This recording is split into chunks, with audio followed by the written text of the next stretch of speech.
The SEC play is underway. Damon Washington returning for Auburn. Washington a little crease, and he gets up close to the 32-yard line. Sean Broccoli, the kicker, there to make the tackle. 31 yards on the return, right on Washington's average from a year ago. The Tiger offense will be led by Cam Newton. Well, after a monster Week 1 performance against Memphis, Cam Newton has the bullseye squarely on his chest tonight. Mississippi State is going to try to pressure him. They're going to try to use a spy on him at certain times, but Craig, they have to try to find a way to contain him tonight. Yeah, if you do too much containing, that gives him time to throw the ball. He has an accurate arm, so it's going to be a toss-up between containment and pressure. Mario Fannin at running back. Newton's first pass is complete. Terrell Zachary on the grab. Zachary has outstanding speed, and he gets a first down. Here are the starting lineups. First for the Auburn offense, Cameron Newton, the quarterback you've seen. They will run a lot of guys in the backfield, including Michael Dyer, the freshman that you'll see later. Zachary already has a catch. Cody Burns, the former quarterback, is out there. In this offensive line, 114 combined starts coming into this one. Newton on the run. The big fella gets up to midfield before he's dropped. Charles Mitchell making the stop for the Dogs. Here's the starting lineup on defense for Mississippi State. Pernell McPhee is the guy the defensive coordinator, Manny Diaz, will move around on the line of scrimmage, a good pass rusher. The linebackers, strong. Chris White, the leader back there, along with KJ Wright, and the defensive backs, very good at intercepting passes. Zachary again on the quick catch. Zachary will be stopped just short of the first down. Looks as if he'll be about a yard short. Chris White making the stop. We've talked about the speed and the pace of offenses in college football and how they have changed. Auburn goes as fast as anybody in college football, so it's going to put a lot of pressure on the defense tonight. Newton under center. Smith gets the carry, a rare one, and he got nothing. So early on, State territory, fourth down. This is what 300 pounds will do for you on the inside. Defensive tackles, you go in there with Cox and Boyd and get penetration. And what a play for Mississippi State. Remember, the strongest position for Auburn as a team is probably up front on the offensive line. So that is a statement by this Mississippi State defense early. Chizik, no doubt. Newton under center. Gonna go for the big one on fourth and short. Newton makes a play with his feet and picks up the first down, and there is the danger of Cameron Newton. For a guy that is 6'6", 250 pounds, it is just remarkable how athletic he is. Watch him here in the pocket. He wants to throw a flat route to his fullback back out left. It's not there, but the beauty of having a mobile quarterback, he'll go move the sticks for you, Craig.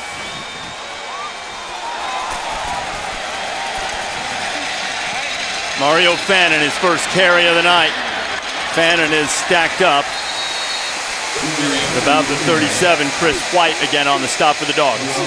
You guys saw that last play. Part of what happened there on defense was Pernell McPhee got way up the field. He lost that containment edge that we're talking about. So on a fourth and short, the discipline, regardless of the play, you've got to stay around to keep him inside the football field.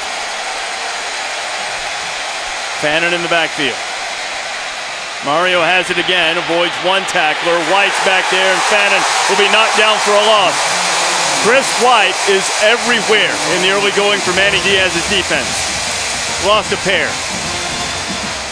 Chris White, a guy who last year played outside linebacker, had to move over this season.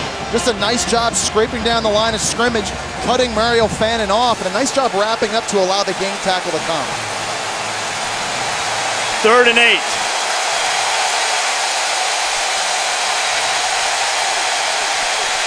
Showing blitz, here they come.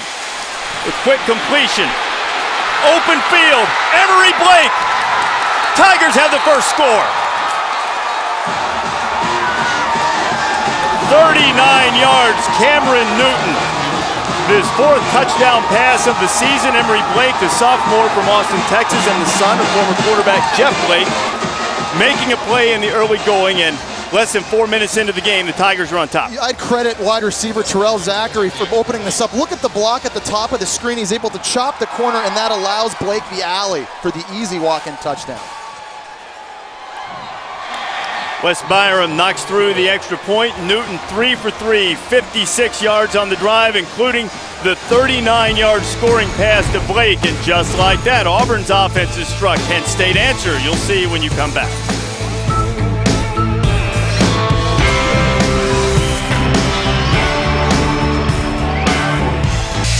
A long drive by Auburn standards took 3 minutes 38 seconds to put the first touchdown of the night on the board. This was a perfect play drawn up by Gus Malzahn on that scoring play. They had pressure coming from Mississippi State inside, and that man's Nico Whitley at safety one-on-one with the inside receiver Emery Blake. Cameron Newton does a great job getting the football out of his hands quickly. That's too far of a distance for Nico Whitley to run.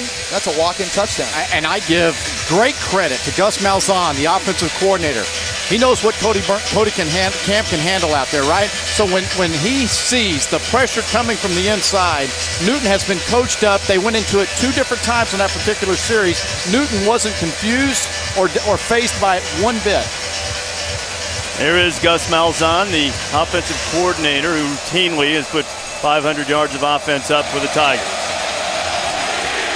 Wes Byram kicking it away. Leon Berry returning. Berry will be stopped short of the 30-yard line. 10-yard penalty, first down.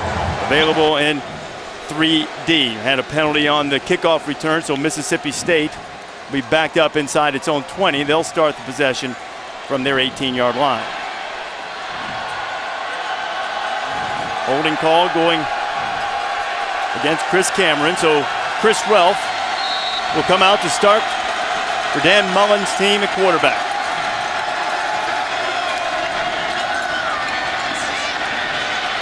First pass, Ralph hits Bumpus right in the hands, and Chad can't hold it. The sophomore from Tupelo, who had a big night in the opener against Memphis.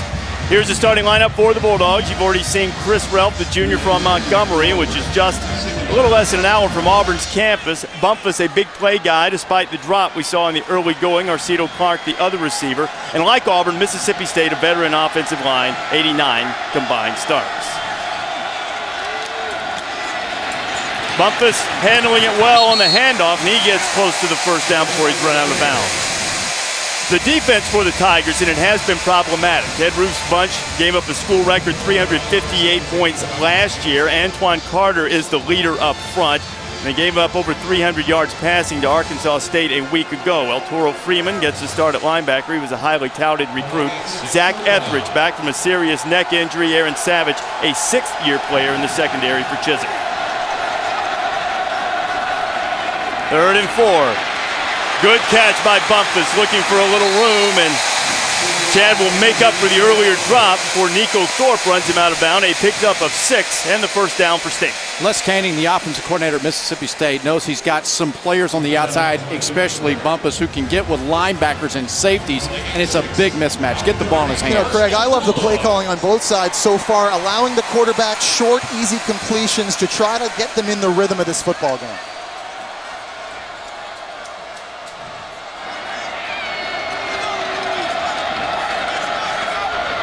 Ralph on first down, the option. The big fella has some running room, and Chris Ralph rumbling for another first down. A pickup of 12 before Aaron Savage stops it. Don't let Chris Ralph's size fool you. He's 6'4", 240 pounds, but he can do this. They're going to see a lot of triple option tonight. He feels very, very comfortable running these plays in this offense. And Mississippi State will be patient. You'll see a lot of guard tackles pulling, fullback guards pulling, counters, options, and then all of a sudden play action and they're down the field. Ralph had 131 yards rushing in the victory over Ole Miss last year. This time showing off the arm. He had to get rid of it just before he was cut in half by Josh Bynes. Chris Smith with the catch.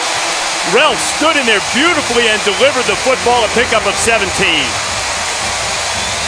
Big question coming in this game, who's the real offense? Is it Auburn or Mississippi State? I think you're seeing right here the discipline and play calling of Mississippi State's good. And it was a nice job by Ralph staying in there, delivering football before he gets lit up by middle linebacker Josh Bynes. Nice job by Ralph.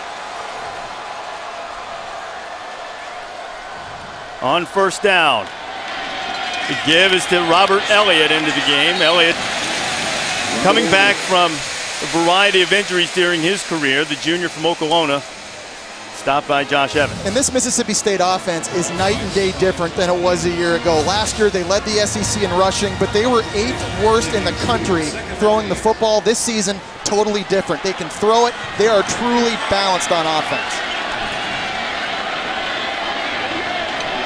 Second down and 8. Ralph had a little trouble with the snap, and now he's got trouble with the Auburn defense. Zach Clayton was in his face.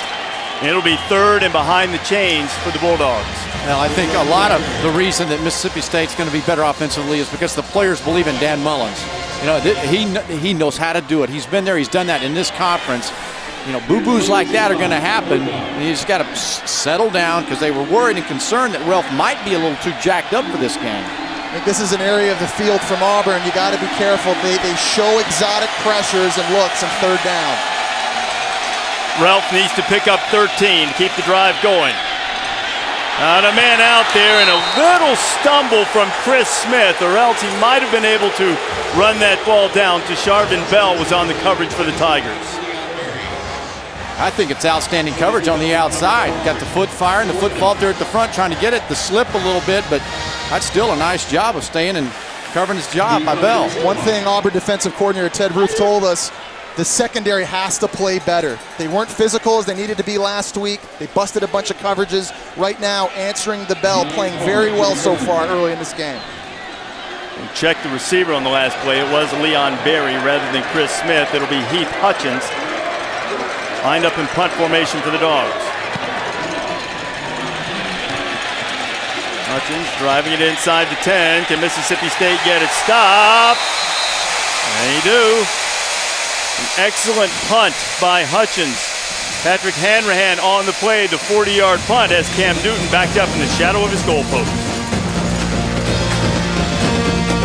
Tigers have a long and storied history of tremendous running backs. None greater than Vincent Bo Jackson, the all-time leading rusher in Auburn history. Cadillac Williams right behind him on the list. You see some of the other notable running backs. And Gene Chizik believes that in the not-too-distant future, he has another one in Michael Dyer. He was the #1 running back in the country, according to the ESPN U150. We will see plenty of young Michael Dyer from Little Rock, Arkansas tonight. No, he has not made his first carry yet. It is Ontario McCaleb, the speedster, picking up 1. Auburn started the drive on its own 4. With this up-tempo offense, Auburn offensive coordinator Gus Malzahn is trying to dictate to the defense. He's going to try to keep them in base looks, limit their chances to make substitutions, therefore trying to tire them down throughout the course of the game. And if I'm Manny Diaz, his goal tonight, he says, is he wants to make sure we have poise, #1, and #2, get lined up and make a call. Line up right. 2nd and 9, facing Newton. McCaleb. And Ontario, who's picked up some weight from his freshman year, not quite enough to move that pile just yet. Another short gain will bring up 3rd and 8. Nick Bell and Chris White on the stop. The good news for Mississippi State up front on the defensive line, they should be fresh. The guy that played the most snaps last week was defensive end Pernell McPhee. He only played 22 plays. So they've had a lot of time to rest. They should be ready to go. Now, their goal is to have 22 starters on defense. They want to have 2 deep where they can rotate a lot. 3rd and 7. McCaleb trying to bounce to the outside, and Auburn will be in a punting situation. Nick Bell getting the start tonight and making his 2nd straight tackle. How about the cowbells? They can ring after plays. They just don't want them to ring while the visitors are lining up. It's the first time in 36 years that the SEC has officially allowed cowbells into the stadium. And if the rules are broken, the SEC will hand out fines at the end of the season, correct? Yeah, but I think it would be fine for Mississippi State to win. They'll take it. Ryan Schumacher, a low line drive punt that Bumpus has. Bumpus a dangerous runner, but some excellent coverage by Auburn. And it looked like Emory Blake, who caught the touchdown pass, working on special teams. Mississippi State with its second possession, hoping to have reason to ring those bells coming up. Mississippi State, excellent field position at the Auburn 47 to start this drive. Chris Ralph. That'll hurt the field position. Down he goes. Excellent pressure from the Auburn front. Mike Blanc getting the sack on Ralph.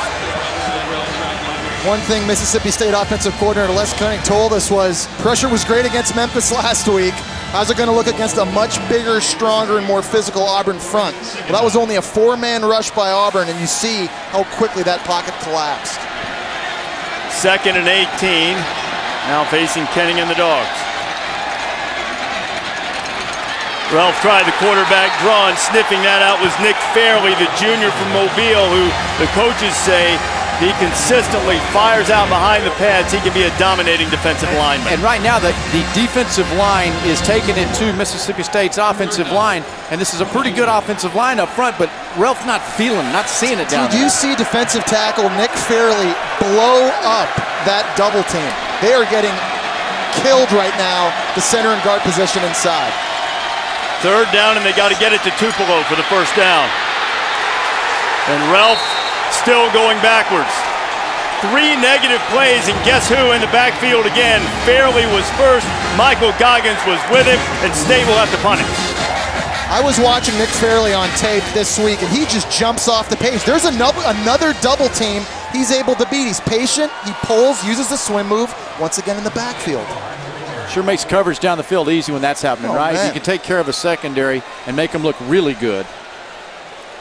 So 3 plays, lost 13.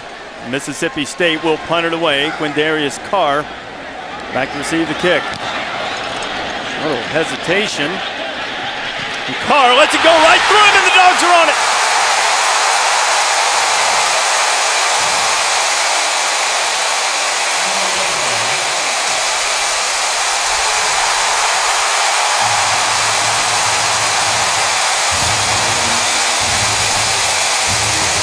On the bottom of the pile, first break of the game goes Mississippi State's way. Patrick Hanrahan with the recovery for the Bulldogs. The bobble of the snap allowed the coverage to get down, which allowed it to be a little closer to the punt returner and threw the punt return man off. And Auburn has had major issues in the special teams return game. Last week against Arkansas State, they fumbled the opening kickoff of the second half, and now Quindarius Carr dropping the punt. That gives Mississippi State the football now in the red zone.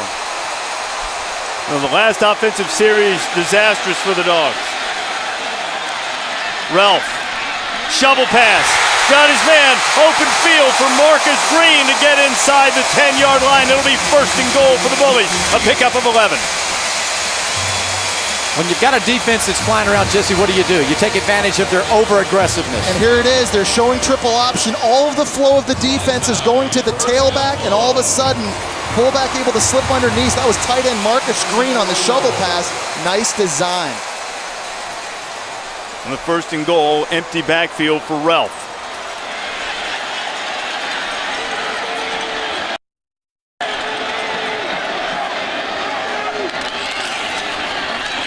Give inside to Vic Ballard. Ballard driving inside the 5 and down close to the 2-yard line.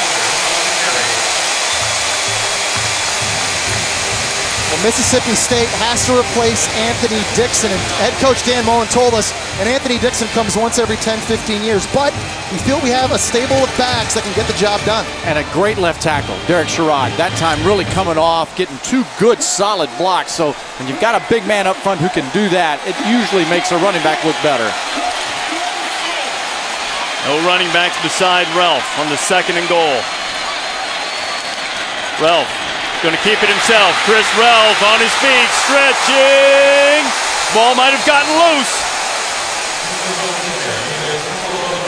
We'll let them unpile it as Ralph stretched for the goal line.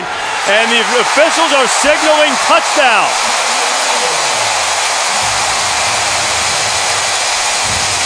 Darren Bates of Auburn beside himself signaling. that Auburn got the ball, but our spotter Mike Black says it's Gabe Jackson who wound up on the bottom of the pile and got it back from Mississippi State. Well, Dan Mullen, Coach Tim Tebow at Florida for 3 years. This play looks pretty familiar, doesn't it, guys? QB power inside the 5-yard line. Yeah, but you've got to really tuck that football, and you got to hold on to it as you're going across. And you see the ball got away from his body. Ralph right here as he lowers his shoulder to protect himself, and the extra effort. He is a big man. But there's the football loose on the ground. See it better from this angle, I think, guys. As Ralph was stretching it toward the goal line. Guys, I think that's a fumble. I don't think that ball broke the plane before his knee was down. I think this is Auburn football. I think that's a touchback. I think Gabe Jackson got on the ball. Gabe Jackson got on at 61, didn't he? That's who ended up with the football, as Ralph is on the sidelines now. The ruling on the field is a touchdown. They will look at it. It's funny. Upstairs. Ruling on the field has been confirmed. Touchdown for the Bulldogs. I've had so many coaches on offense that really didn't like it when players try to stretch the football over the pylon, particularly with one hand, because stuff like that can happen. You know, defense is taught. Get out there, second and third guys, get to the ball, strip, hand across it. So an outstanding job by Gabe Jackson of being inside there, 61, jumping on the ball. Excellent play. Good hustle by Jackson to be there and to allow Mississippi State to take advantage of the muffed punt by Auburn. Extra point is true, and late in the first quarter in Starkville, we're tied at 7. Two high-powered offenses. Each has a touchdown so far. Welcome back to Starkville. Reese Davis, Craig James, Jesse Palmer, and Jen Brown. Auburn and Mississippi State tied at 7. That is Patrick Hanrahan. He was just called for a personal foul on the extra point, so Mississippi State will be backed up 15 yards on the kickoff. Perhaps worth noting that Hanrahan started his college football career at Alabama and is now called for a personal foul against his former arch rival. Now let's see if we can pick up what Hanrahan did. A little headbutt, and the Vlade Divac's reaction from Darren Bates. A little flop. Sometimes you got to be a good actor. But still completely unnecessary. Mullen wants to hear none of Hanrahan's excuses since his kickoff team will now put it in play from the 15 instead of the 30. And that's the problem. If you're Mississippi State, all of a sudden you have a huge momentum-shifting touchdown. Now you're going to kick off. There's a great chance Auburn's going to start this drive with excellent field possession. Tom Broccoli is going to kick it away for Mississippi State. So far has had an advantage in the kicking game. Killed a punt on the Auburn 4 and then took advantage of the muff to set up their touchdown. Broccoli puts a foot into it. Kamon Washington at his 20. Washington a little seam. He's got great speed. Washington gets it into Mississippi State territory.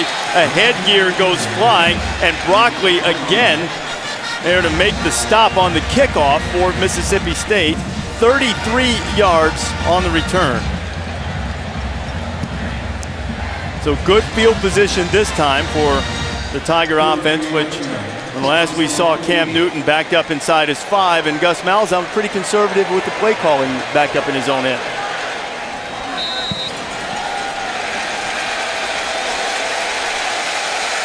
Michael Dyer into the game for the first time tonight, the freshman running back, number 5 for the Tigers. Fake to Dyer.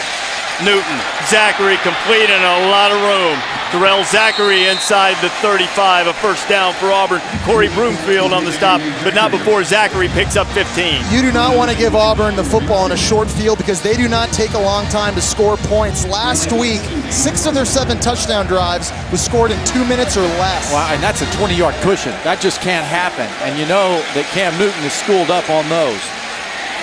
Dyer's first carry, and he is greeted rudely in the backfield. And welcome the freshman to SEC play, Pernell McPhee, Maurice Langston on the stop. When I say schooled up, he sees that, Jesse, and you know that Dan Mullen has taught him. You see a cushion like that, come up and let's hit it. You just got to compete.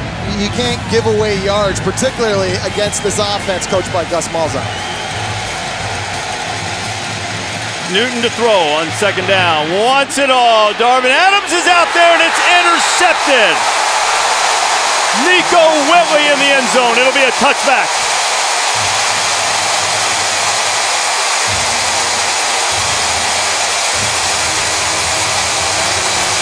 Two turnovers in the first quarter for Auburn. This is the right read by Cameron Newton, but it's the wrong type of throw. He's got Darvin Adams working down the seam. That has to be a straight ball shot. He instead floats it, and that allows safety Nico Wheatley to come over and make the play. You know, watching the film study yesterday, that was the one thing that we noticed, that the secondary was moving, they were flying around. This was a secondary that last year had 6 different combinations, and they took a lot of heat. So this year, this was the question, can they step up and match what they hoped the offense was going to give them? State gave up a lot of passing yards last year and passing touchdowns, but they were proficient with interception. There were 17 of them. Mississippi State, their first time out of the Mississippi State half. uses its first time out of the half. Chris Ralph still in at quarterback. First down after the interception, and getting the first carry is Robert Elliott, and Auburn's defensive line, which has been stout in the early going, stuffs out Mr. Elliott before he even gets started. Yeah, Florida State did look like they were running, didn't they, last week? Kind of like the old Seminoles track meet, and had a lot of confidence in what they were doing. And how about Florida State on defense? Again, I know it's Sanford, Sure, but Mark Stoops' defense, 2 field goals. Pretty good. It's a balanced team. And second down, Ralph leaves it with his inside man. It was Sylvester Hemphill getting his first carry of the night. And in that Florida State-Oklahoma game, it will be brother against brother with Mark Stoops, moving from Arizona to take over as defensive coordinator at Florida State his first year against big brother Bob. The story goes that Mark didn't know when he took the job that he was going to have to play at Oklahoma, and Bob said, well, you do know what that means. We're going to be playing each other. Imagine the competitive juices will be flowing as they are here tonight. Third down. Elliott has it. Little room. Robert Elliott squirts across the 30-yard line, and he has the first down.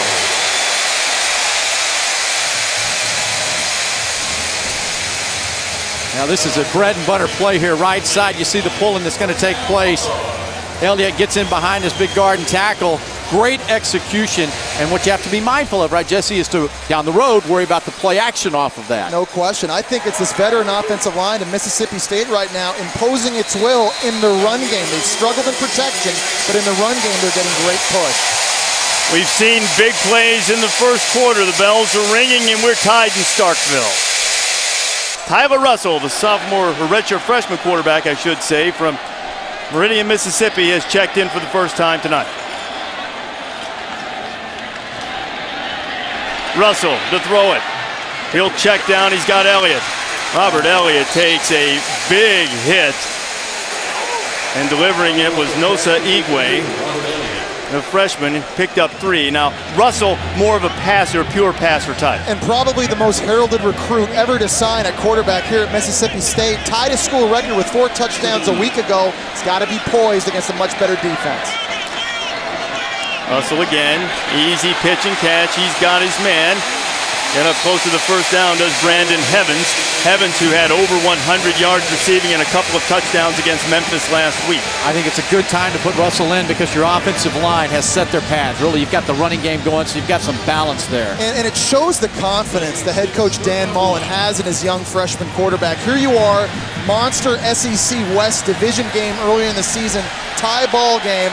You have no reservations about putting your freshman in. Mississippi State needs to convert this third and short. Auburn got a good push. Elliott pounding inside. He'll have the first down up close to the 46-yard line. And you know, that's one thing that Dan Mullen told us yesterday. Last week against Memphis, a set rotation for when Tyler Russell would come into the game. Wanted to protect him a little bit more tonight. Wanted to make sure he didn't get it deep in negative territory. He wanted to play him in the first quarter if he could. That wasn't the case. It's not the way this game has played out so far. But Craig, I'm with you. Good time to put him in. Auburn showing a little pressure.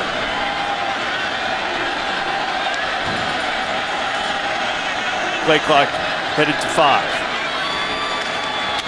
Russell the draw. And a give to Ballard. A short gain. Aaron Savage coming up from his safety position to make the stop for the Tigers. Now this is the quarterback comparison a week ago. Ralph on his first pass threw an interception. The offensive coordinator Les Kenning said it was a really good pass. It was a spiral, hit the defender right in the numbers. So he was really 8 for 9. Yeah, it was perfect. And the ninth one was a drop, I think. The one word I heard from the coaching staff was that he doesn't panic, that Russell's calm. And Russell looking at a 2nd and 8. Here is Tyler. Heat coming, gets rid of it. Ball is dropped. Brandon Henderson had it. The heat was coming once again from Nick Fairley, who is wreaking havoc in the Mississippi State backfield.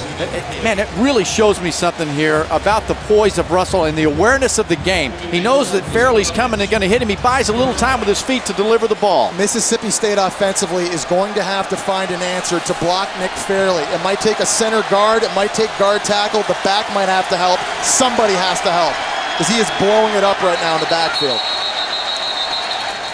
Whistles. Official stop play. The previous play is under further review. The throw was toward Brandon Henderson. It appeared that he never had it. You heard from Matt Austin, the referee. And while they look at this to, I assume, determine whether it was a catch and a fumble. Brandon Henderson just sits down in the zone. It looks from here as though the ball gets into his body. That's a pretty obvious call. I don't think this one will take very long. No. Fairly really applying the heat, and consistency, as we mentioned, is what they want from Nick Fairley. And with Auburn's defense struggling at times in coverage, particularly in the opener and last year, pass rush would help that, and Fairley can provide that. The best friend, the best news for a defensive coordinator is when he can get pressure with only 4 players. After further review, the ruling on the field is confirmed. Incomplete pass.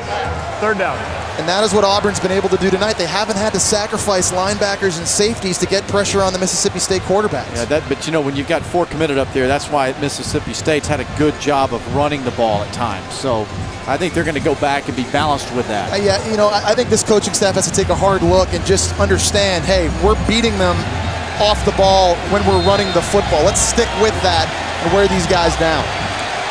Since State picked off Cameron Newton in the end zone, this is their 9th play. They're just now to midfield. 3rd and 8, facing the young quarterback. Russell delivers. It is intercepted by guess who? What a game Nick Fairley is having. This time, instead of coming with the pressure, he dropped back and grabbed it. You're going to see a lot of different bodies, and Jesse, as a quarterback, you know for certain here, at the snap of the football, the look and the change of what they did defensively got to the quarterback. Absolutely, Craig. It was a great job confusing the young freshman. They show all blitz. The quarterback thinks there's nobody deep. He's got to make a hot read throw. The defensive line on the zone pressure able to back out, and there's Nick Fairley probably having the game of his career right now. How about in less than 18 minutes of football, he's got 3 tackles, half a sack, and an interception. Somebody wants to be player of the game tonight. He's got the pants so far. Yeah. Newton on the option. McCaleb's got great speed. Ontario McCaleb inside the 40. Emmanuel Gatling on the stop, so Mississippi State took care and advantage of an Auburn turnover, and now Auburn trying to return the favor. Edge to the corner there. Chris White, number 50, didn't get out fast enough, and a nice job of blocking on the corner by the receiver, Emory Blake. This time Newton's going to keep it. He uses that big body and gets down to the 33-yard line. Boy, he is a load coming through there, 250-ish. He is a big, big man. The cannon arm, Dan Mullen, who knows him well, he can throw it 85 yards. And certainly his running prowess evident in the opener last week, the 171 yards against Arkansas State. Now Newton leading Auburn on a drive.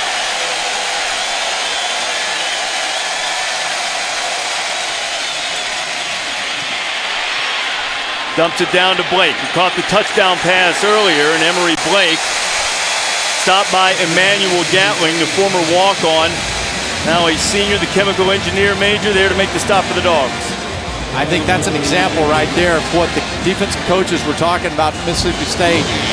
If you don't get to Newton, he's going to have time, and he's accurate. He'll get the receiver the ball. Mississippi State has to do a good job of keeping the football in front of them. If they're going to play big zones defensively, they can go attack. Down on the field for Auburn is their star left tackle, Lee Zimba. Zimba making his 40th start tonight. Basically been a starter since he arrived from Rogers, Arkansas. He is one of the leaders on that veteran Auburn offensive line. He's a guy that tested the NFL market last season, thought he might decide to go pro. You heard a lot of rumors that he could get selected in the second round of last year's NFL draft. He decided to come back this year. They cannot afford to lose him. They're looking at Zimba. We'll give you an update on his condition when we come back from Starkville. Back in Starkville, Auburn and Mississippi State tied at 7 on the Tigers sideline. They are attending to their star left tackle, Lee Zimba. 3 springs ago, I spent time watching Zimba, and he is a fantastic football player. You can't really see anything that he did right there to his leg. Gets up to run, and it's just like a, it's one of those crazy deals. But this is a very good football player that they can ill afford to lose. It started now after tonight, 40 consecutive games. Brandon Mosley checking in his stead. Mosley, the 6'6", 299-pound junior from Jefferson, Georgia. Newton to throw it. Feels a little heat. Cam's got some room, and he is hit hard, but not before he picks up the first down. Cameron Newton getting it down to the 25 and converting another third down with his legs. The biggest benefit of a mobile quarterback is his ability to move the chains on critical downs. On third down, if it's not open downfield, he'll just tuck it. Who's going to tackle a 250-pound quarterback one-on-one? But Manny Diaz made it clear, the defensive coordinator, will give up the 3rd and 6 conversions. We can't give up the 60, 50, 40-yard touchdown runs. Quarterback draw.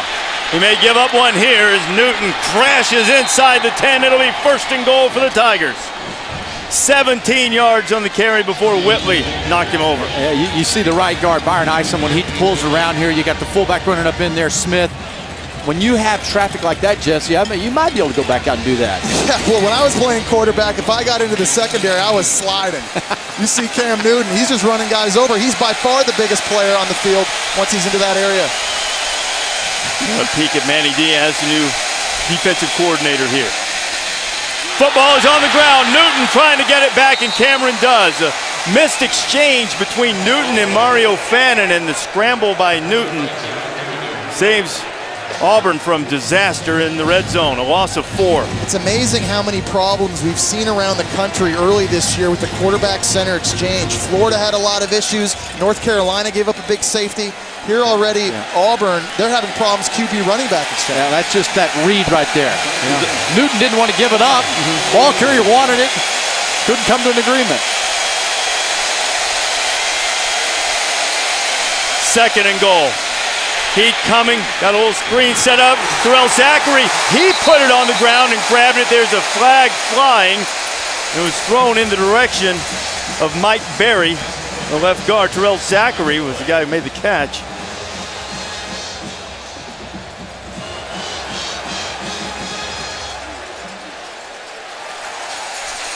And Auburn, after getting it inside the 10, had a loss on the fumble, and now is backed up on the penalty. Gene Chizik told us he wanted more 9 and 10 play drives. I'm not sure he wanted it this way. Block in the back. Offense number 66. That penalty's declined. 3rd down.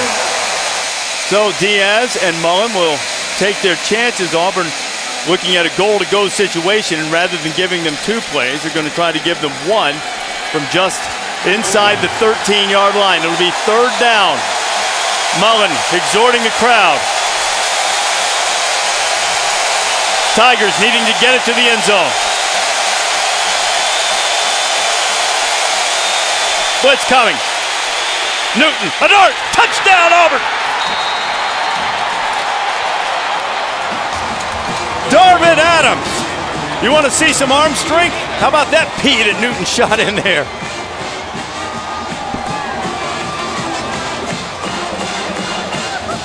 running back Mario Fannin allows Cameron Newton to get this football off. Watch the tailback number 27 slide over, pick up the free defender, boom! And that allows Cam Newton to stand tall in the pocket and deliver the strike. Newton, 7 of 8, 83 yards, a couple of touchdown passes, and Auburn has regained the lead. So Mississippi State elects not to move the Tigers back 10, and Newton makes them pay. Auburn up 14-7.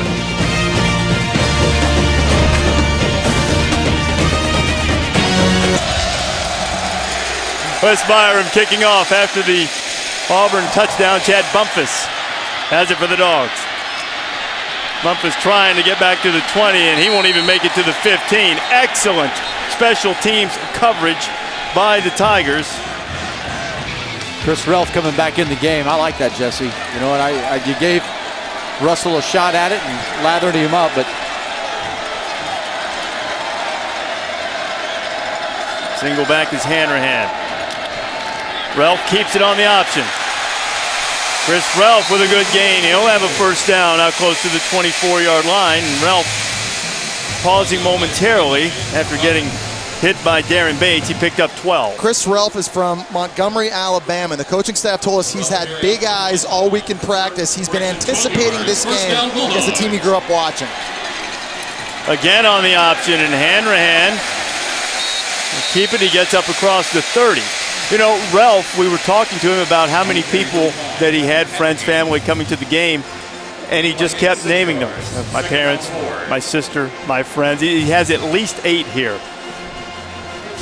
Sticking with the option, big hole up the middle, and it's Patrick Hanrahan, the senior, also a native of the state of Alabama from Springville. He picks up 13. Well, Relf will surely enjoy this football game if his offensive line continues to open holes like that and makes the job easier for him. Triple option under center? Well, yeah, they did not show a lot of that last week in a win against Memphis. It's a nice job now adding a different element to confuse Auburn's defense. This time, fumbled center quarterback exchange. It looked as if Auburn got it. And I believe they did. Second turnover in a row for Mississippi State. This one on the center quarterback exchange, and Auburn will have great field position. I think this is one of the themes early in the college football season, is teams struggling with the basic mechanics of the center QB exchange. And by the way, look who falls on that football. Of course. Fairly. You know, some of that, Jesse, is that you've got, you know, one play it's a shotgun, the next time the quarterback's under center. I mean, there's a lot of movement going around, and the ball just never got up in the hands of Relf. So what is that now for Fairley? That's a fumble recovery, an interception, 2 sacks? No, half a sack. Okay, half a sack and at least 3 tackles. Marty Aronoff working on that. Unbelievable. And a lot of pressure. You bet. So it's 1st and 10 after the turnover. Newton on the option. McCaleb. Short pickup for Ontario McCaleb. Brunel McPhee, Emmanuel Gatling, who's been active tonight, making the stop. Yeah, this is one of those series here for Mississippi State. Auburn is starting to feel it, right? Yeah. You know, defense better step up. Play gains 2, 2nd down. The Tigers looking at 2nd and 8. Newton feeling a little heat, still on his feet. Cameron Newton eludes one, runs over another, and it looks as if he'll have enough for the first down. Gatling on the stop. Let's check in with Jen Brown.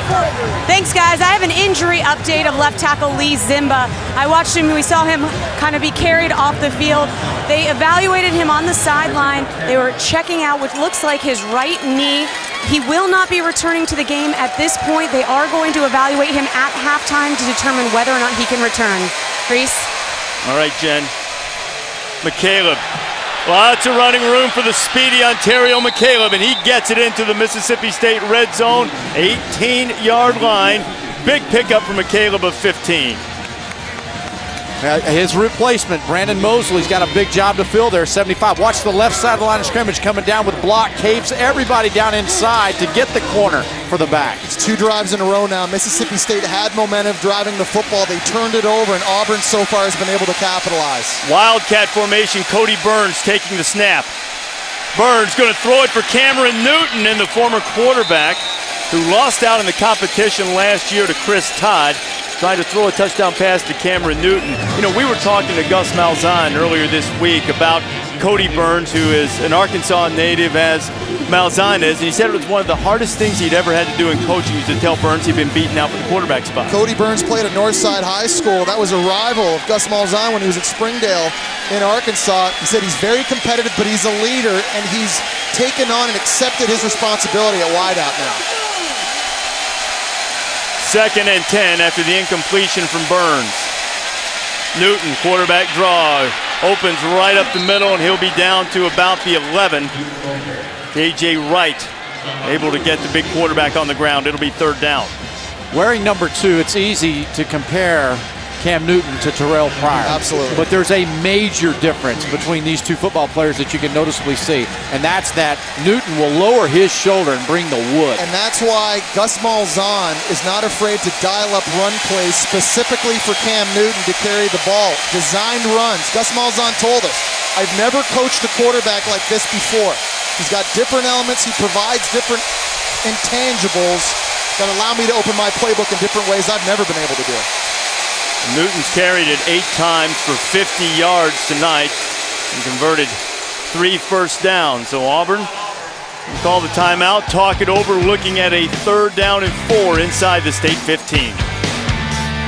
Tigers up 14-7 and on the move. Ball at the Mississippi State 12. A 3rd and 4, staring at Cam Newton and the Tigers. Last time they were in this neighborhood, they had a 3rd and goal from the 13. And Newton fired a dart to Darvin Adams for a touchdown. Newton has been very adept at picking up 3rd downs and a 4th down with his feet as well as his arm.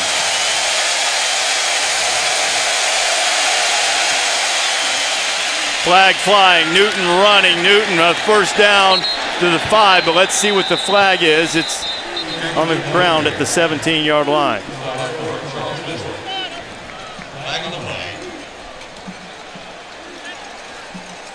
Mississippi State is having an awful time dealing with the quarterback runs.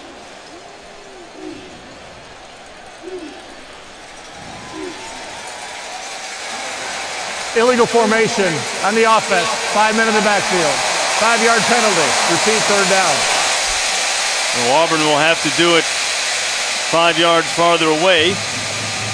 Didn't get lined up properly. Gus Malzahn, you know, 5 of his 14 games at this school has produced over 500 yards.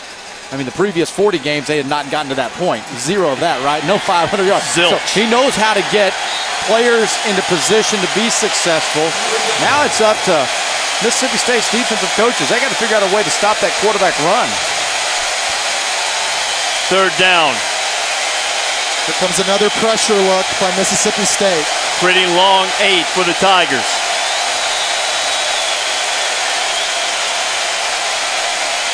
Newton, pressure coming, wants to throw the screen. State has it snuffed out, and Cameron Newton just gets rid of it. Josh Boyd was back there and avoiding the big sack, avoiding the turnover. Pretty heady play by Newton. This is where Mississippi State shines on defense. 3rd down, they move a lot of guys around in the box, trying to confuse the quarterback and the offensive line in terms of who they're blocking. I thought that Chris White, number 50, the linebacker, you saw him pointing to the left side, wide side of the field. He heard the call, recognized what the play was going to be, and they were there for it.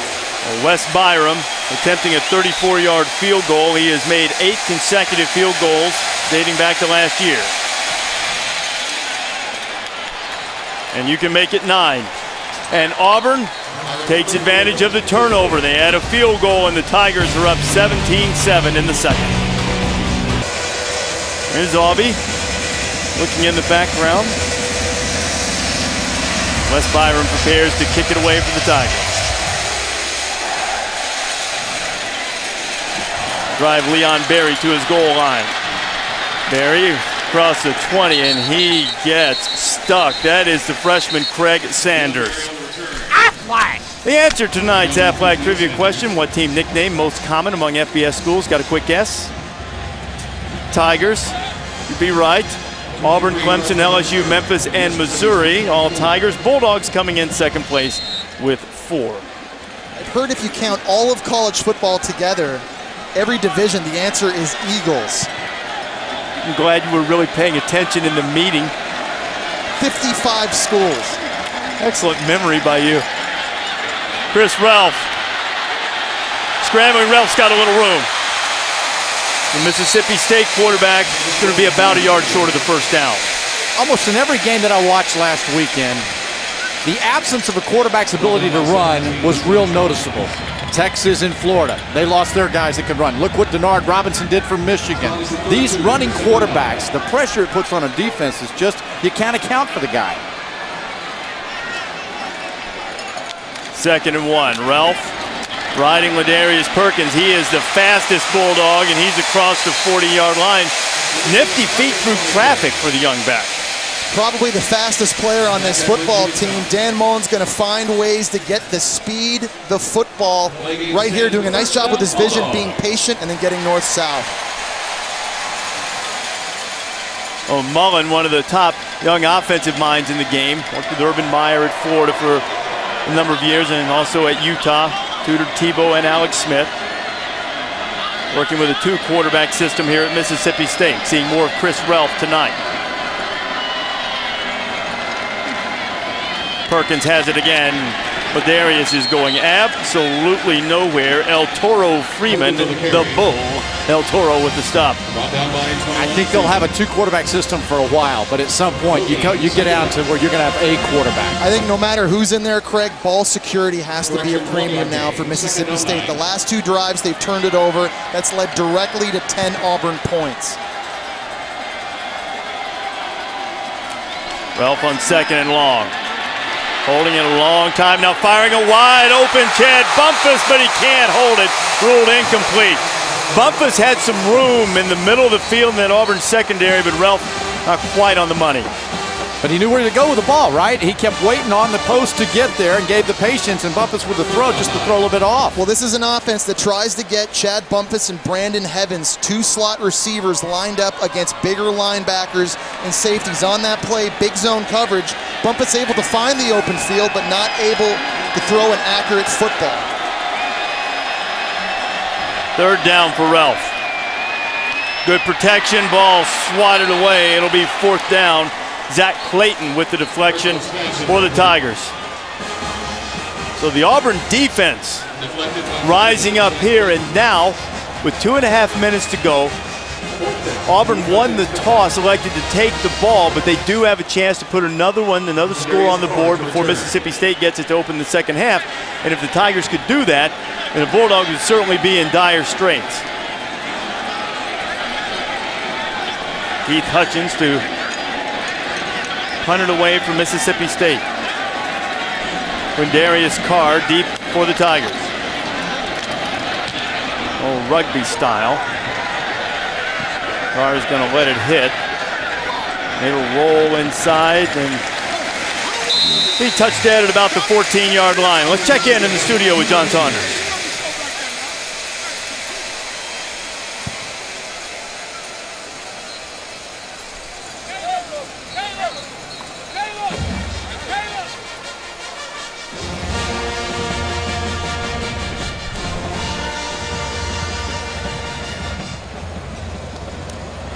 All right, John, I don't really know what's so different about Dr. Lou laying down the law. He pretty much does it to me every Saturday. Quarterback Cameron Newton has an opportunity here to grow from last week. He really struggled with his time clock management late in the first half against Memphis. They missed an opportunity to hit a field goal. They have 2 timeouts left. Let's see if he can manage a 2-minute drive, put his team in scoring position.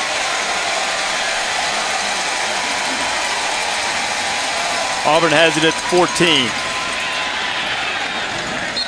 Run to the inside. Well, from my standpoint, I think Cam Newton's answered the question for me. Is he going to be real on the field? Absolutely. He's going to do nothing but get better week in and week out. I'm impressed so far with his running ability. I don't know if I've seen enough yet throwing the football downfield. The only time he's really pushed the football deep downfield tonight, it's been intercepted. So the jury's still out to me whether this guy can do it through the air in this conference. Clock is running. I'm impressed, though. I'm impressed. Very physically gifted. Clock is winding. Auburn was very conservative the last time with Newton when they had the ball inside their own 20. That was inside the 5. Run it again. McCaleb's got some running room. Ontario McCaleb is dragged down by Nico Whitley, who had the interception earlier in the half. So a little running room after the 11-yard pickup, and now let's see if Auburn really picks up the pace and gets a little more aggressive with the play calling now that they were able to pick up a first down on the ground. Mario Fannin has checked in for the Tigers. The give is to Fannin. Little wraparound draw. Fannin across the 35. He was dragged down a little bit short of the first down. Emmanuel Gatling with another tackle. Pickup of 9 for Fannin.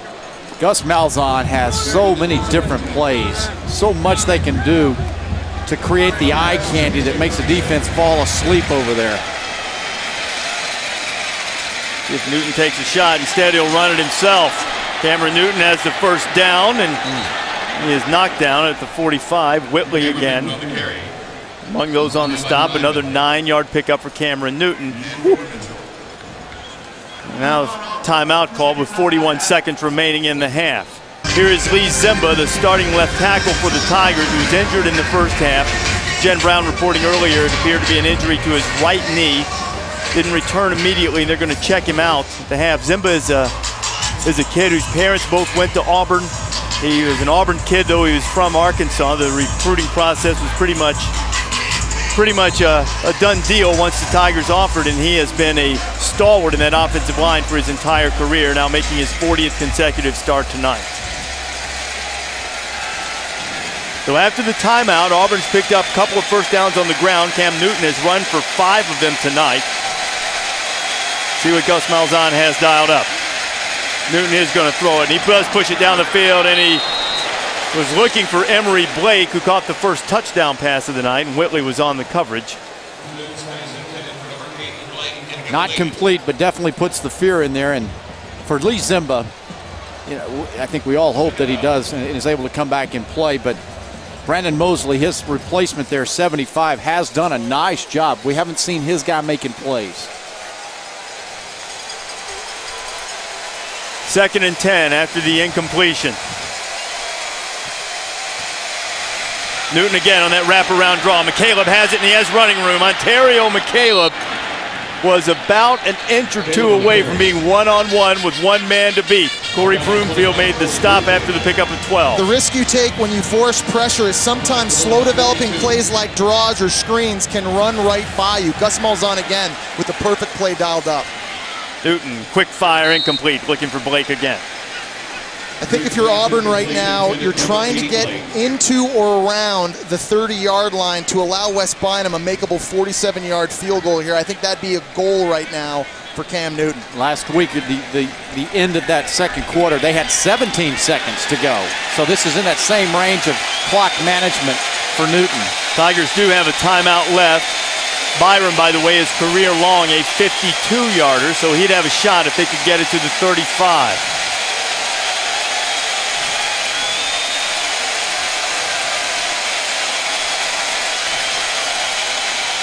Newton getting heat. Don't want to take the sack here. Cam, the pass knocked down 10 seconds. Now officially 9 seconds remaining in the first half. Denias Timms making the play for Mississippi State. Rush 3 and drop 8 and try to cover everybody up, and that time, nice job, pressure coming on the outside. Ferguson and these guys putting pressure in there. So Nick Bell's in there now, 36. So fresh bodies on that D-line. Newton has missed his last 4 pass attempts. Noise coming. Bulldogs aren't. They'll keep it on the ground with McCaleb, and he's knocked down at the 39-yard line. Auburn does have a timeout, which apparently they will not use. That is the half.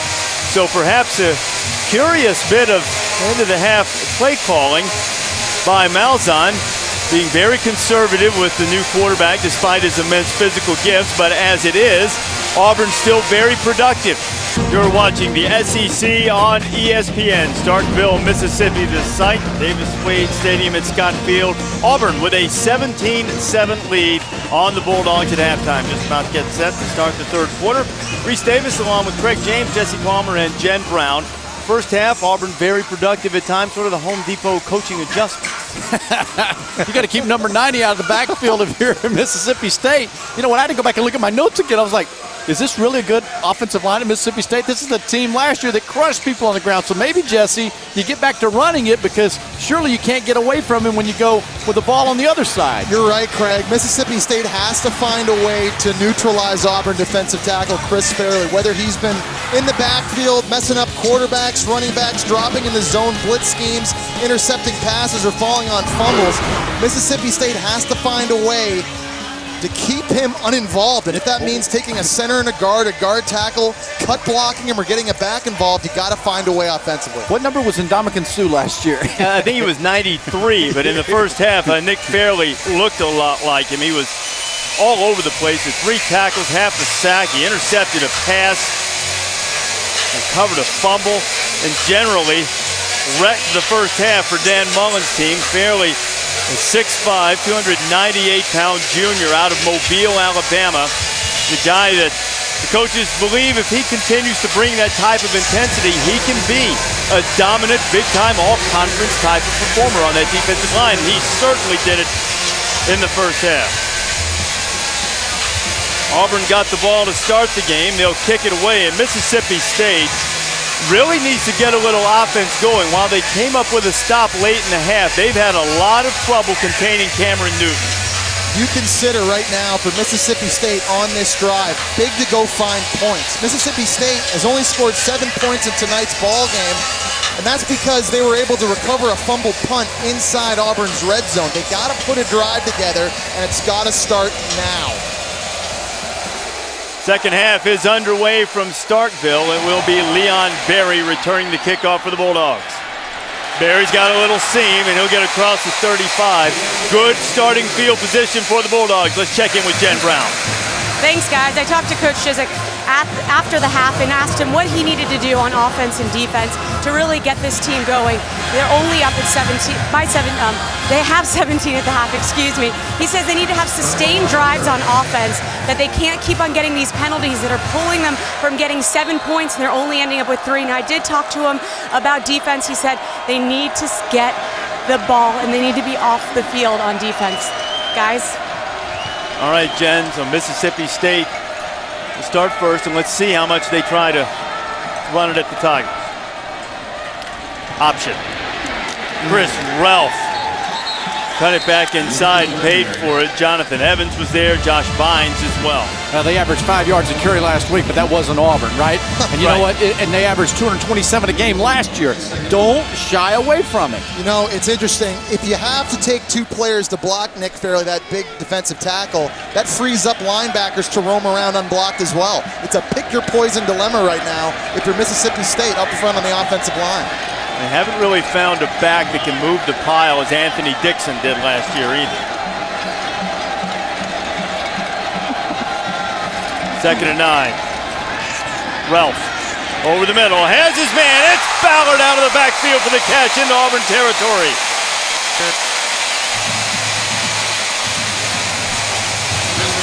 24 yards on the pickup. Out of the backfield, and this is a nice job of Ballard going right through. Linebackers looking hard at the running game. Beautiful job of getting the ball to him. But if it's a better throw by Chris Ralph and he's able to put it over the left inside shoulder, I think Ballard's still running right now. I agree.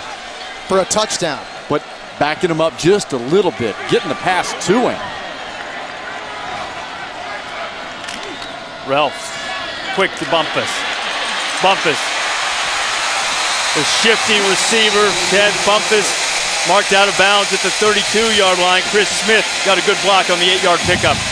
Well, we saw last week, Jesse, that at times Ralph was not accurate. You know, maybe they're trying to get his confidence and accuracy. There's no question. They started the game with short completions, easy throws. They're starting the second half to allow them to get back into this rhythm, and right now it's working. Bulldogs on the move. A second and short. 2.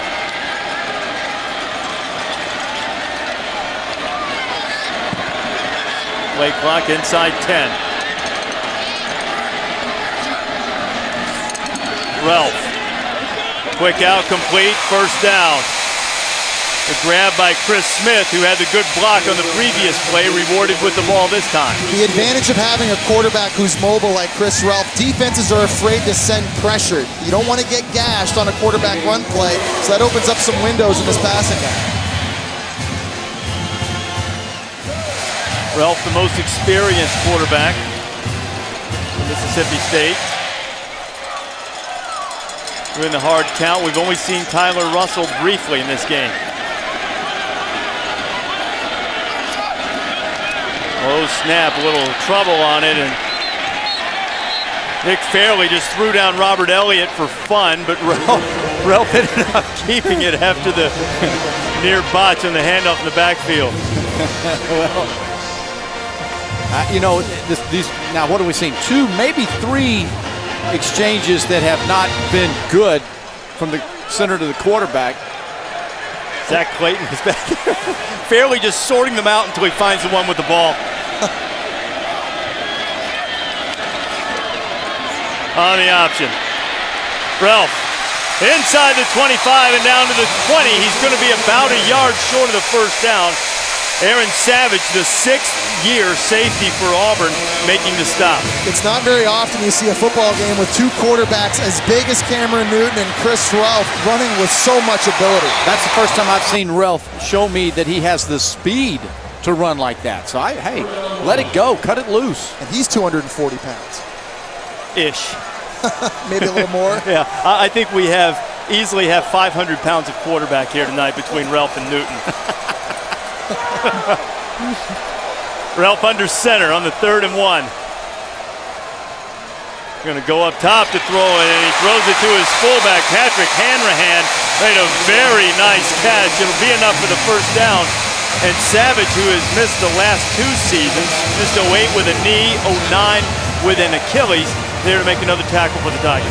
Another sign you've got the ability and the potential at quarterback, getting your feet around, knowing you're going to get hit, but get rid of the football. But a great catch by the fullback, Patrick Hanahan, to kind of reach up over his shoulders to tuck that in. This has been a very impressive drive by Mississippi State now to start the second half.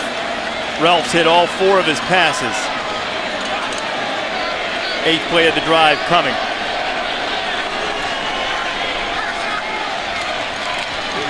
The reverse. Bumpus has it. 1 man to beat.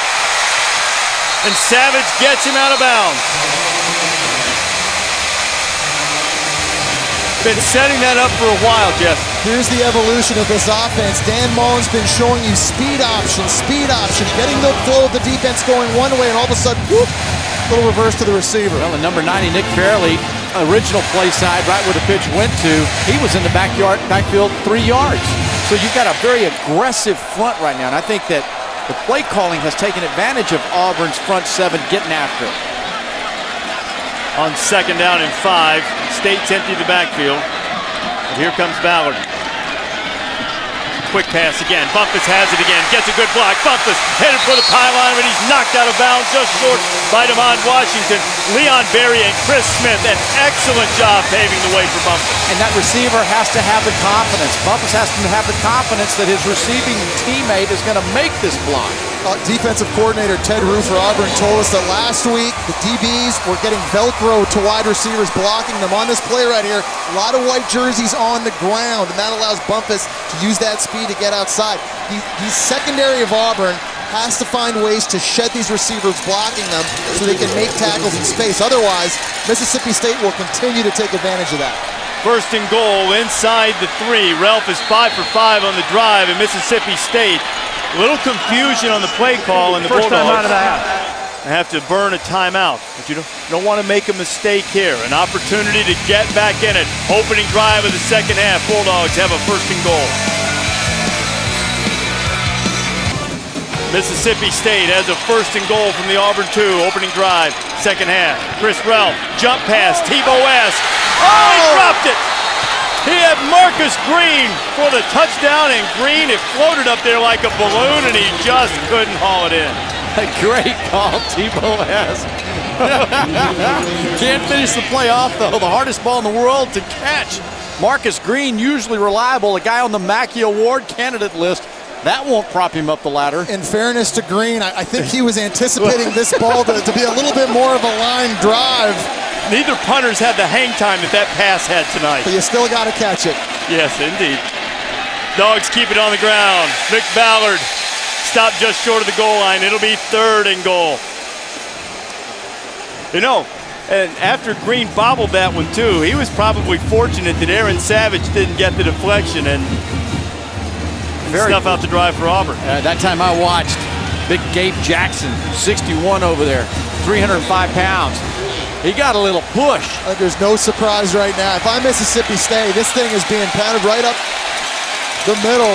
Power football. Ballard's the tailback. Ballard into the end zone. The Bulldogs have opened the second half with a touchdown drive.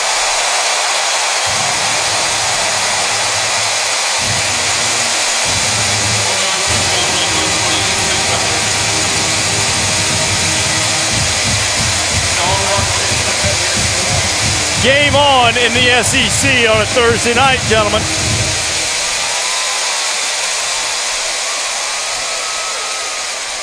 Sean Broccoli for the extra point. Splendid play calling by Dan Mullen. Les Kenning and the offensive staff. And the extra point is true. And now Gene Chiswick's team will have an opportunity, and we'll see what old Gus Malzahn can dial up when you come back. Mississippi State going onside kick. And the Bulldogs have it.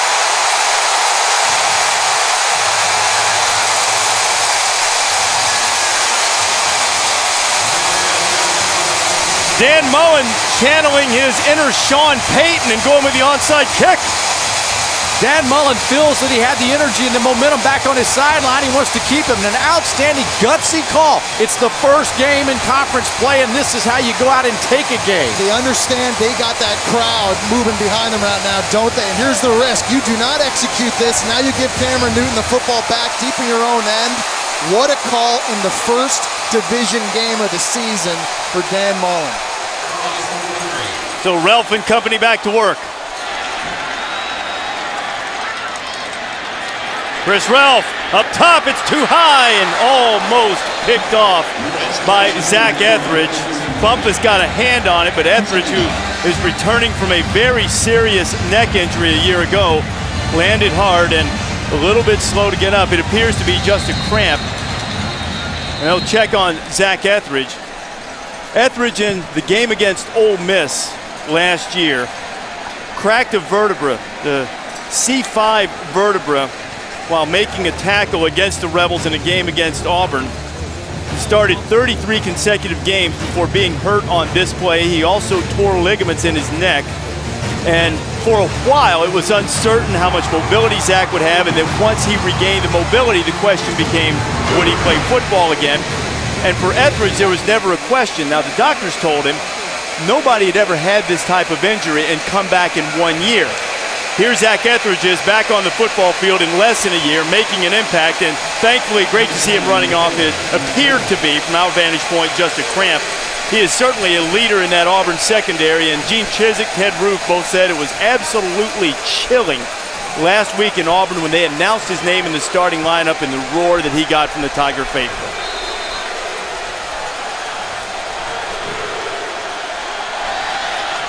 Second down after the incomplete pass from Ralph.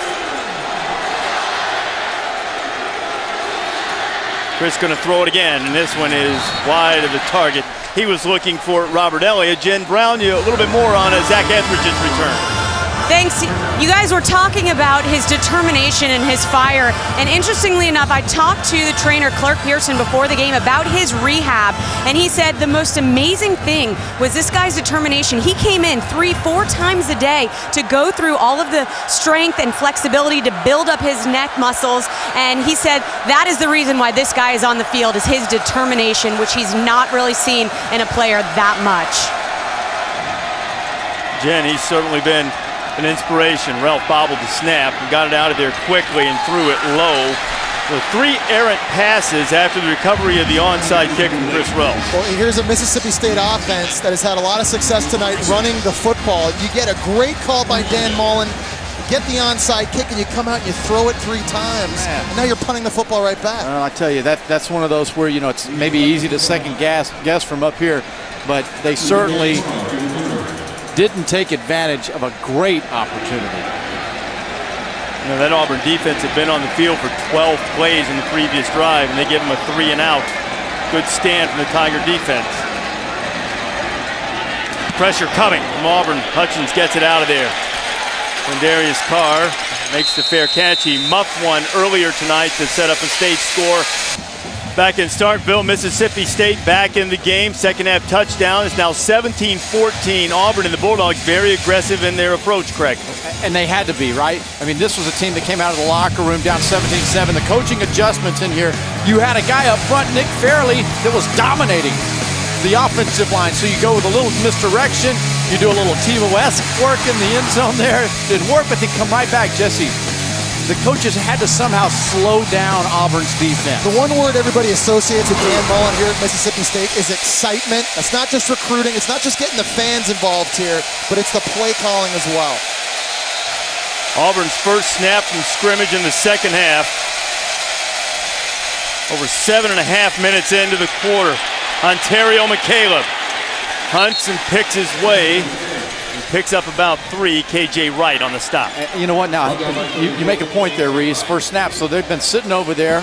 Got to get back into rhythm. And that gives this defense a chance to pin their ears back. No question. And it's tough for a quarterback when you've been on the sidelines for almost 8 minutes. You got to come out, get going, get revved up. The freshman Michael Dyer hasn't had many carries tonight. He gets across the 20-yard line. He'll be close to the first down, stopped by Emmanuel Gatling. We'll see exactly where they spot it. Where they're walking now will be a little short. Now they're moving it up. Malzahn wanting to go quickly. Officials trying to determine where to spot the ball. It'll be 3rd and a very short one for Auburn. But they haven't been quick and fast as they are known to be in this football game tonight. Base tempo is supposed to be 2-minute drill, Craig, and we really haven't seen a lot of that. And now Newton is completely confused and he has to use a timeout, or maybe it was McCaleb. The cowbells were ringing. Not supposed to do that, but they're waiting to snap. That's a no-no. Fine. The people from the conference are listening.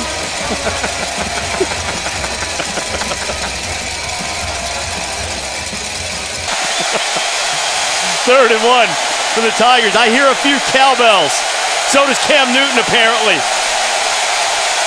It's rocking down on Scott Field.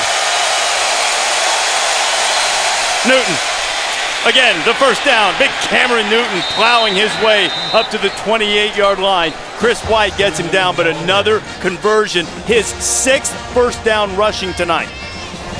It's just a different element that this Auburn offense now has with such a big quarterback. It's like having a bruising, short yardage goal line tailback in the backfield every snap. An even bigger Tim Tebow. Their challenge is going to be at Auburn, how many times do you want to let this guy be hit? The freshman Dyer has it. Dyer gets across the 30. Very nearly squirted through there. Let's check in with Jen Brown. You guys were talking about the cowbells. I have to tell you, being down here, it is so loud. They just announced the attendance. There's 54,806 people. It's the 4th straight sellout. And I'm going to tell you, I think all 54,000 of those people have a cowbell because my ears will be ringing tonight. Some of them have 2, Jen. 1 for each hand. Well, that one guy had 3. Newton, almost picked up and taken back. Auburn was trying to set up the screen, and Corey Broomfield, who was 2nd in the SEC with 6 interceptions last year, almost housed it. This is called reading the play, knowing what's coming. Broomfield, an all-SEC freshman last year. Oh, right there to make the play. It's a great job of route recognition and being aggressive. He beat his wide receiver to the football. If he's able to pluck that out of the air, that's a house call 6. Now does Malzahn have a counter for him if he gambles too much? 3rd down again.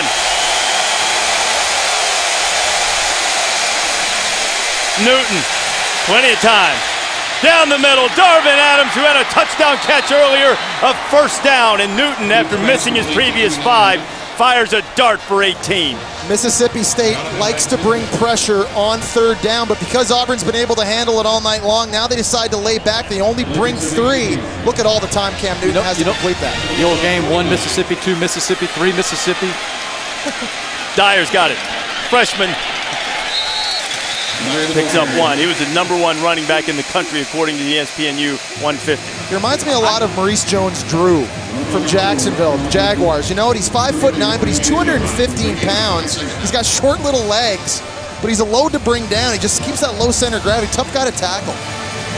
Hasn't had the ball a lot tonight, but the senior at Little Rock Christian, over 2,500 yards and 31 touchdowns a year ago.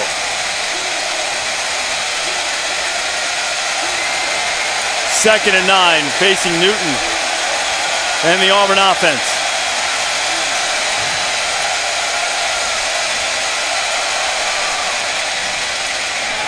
Newton, again, it's Adams with the catch. Adams working on Jonathan Banks.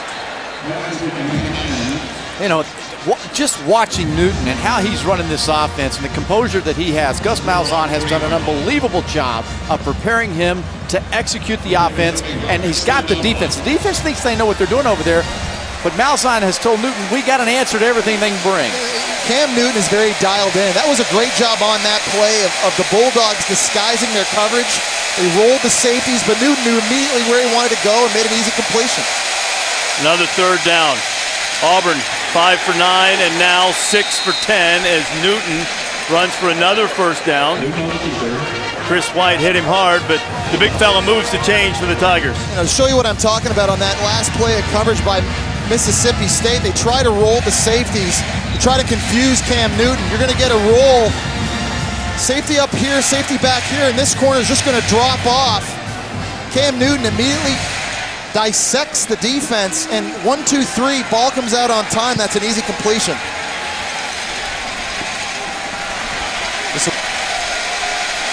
Newton's hit 9 of 15 on the night.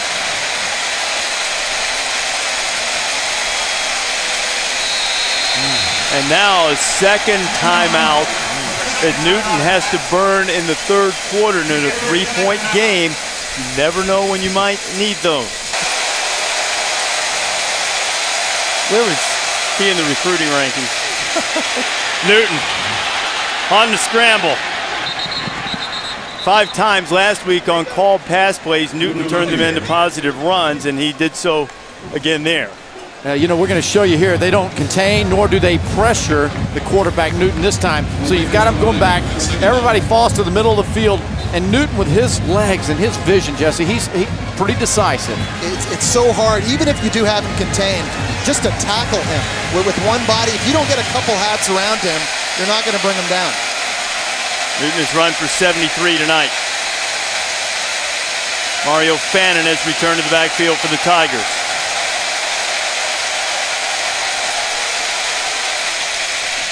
Fannin has it, trying to bounce it outside. Mario's still on his feet, but he's going the wrong way. And there is a host of maroon to swallow him up. First guy there was Maurice Langston, and Michael Hunt wasn't far behind. A loss of 6. Dan Mullen said he wants his defense, he wants his football team to be excited about playing, to get up with swagger, get jacked up after you make a play. And he wants them to be fresh in this game. Right after that last snap, Mississippi State underwent a mass substitution. They completely changed and replaced the entire defensive line and a few linebackers. These guys are fresh right now. Another third down opportunity, but this one a long one for the Tigers. On this drive, Newton has run for a couple of first downs on third and pass for another. He showed him a little eye candy. Cameron's in trouble.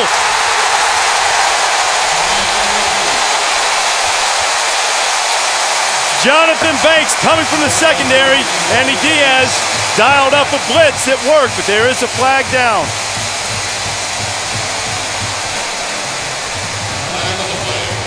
We're going to get an illegal shift on the Tigers. Illegal shift on the offense. 2 men moving, failure to get set. That penalty's declined. 4th down. In my opinion, the last two defensive plays, Mississippi State said, we're going to come at you hard. We're not going to worry about who you are. And they pinned their ears back, and they came. And because they were fresh, they were able to play 100 miles an hour. You saw the speed differential right there on the sack. Auburn getting set to punt it away. That's Diaz's calling card as a coordinator at Middle Tennessee last year. They were second in the nation in tackles for loss and sixth in sacks. Tigers get it out of there quickly, and Shoemaker went down, but I believe it was his own man who cut his feet out from under in the fair catch from Bumpus at the 11. And Mississippi State will be 89 yards away after the 41-yard kick. Tyler Russell has returned to quarterback for the Bulldogs. And Darius Perkins, the fastest man on the team, was knocked down by El Toro Freeman.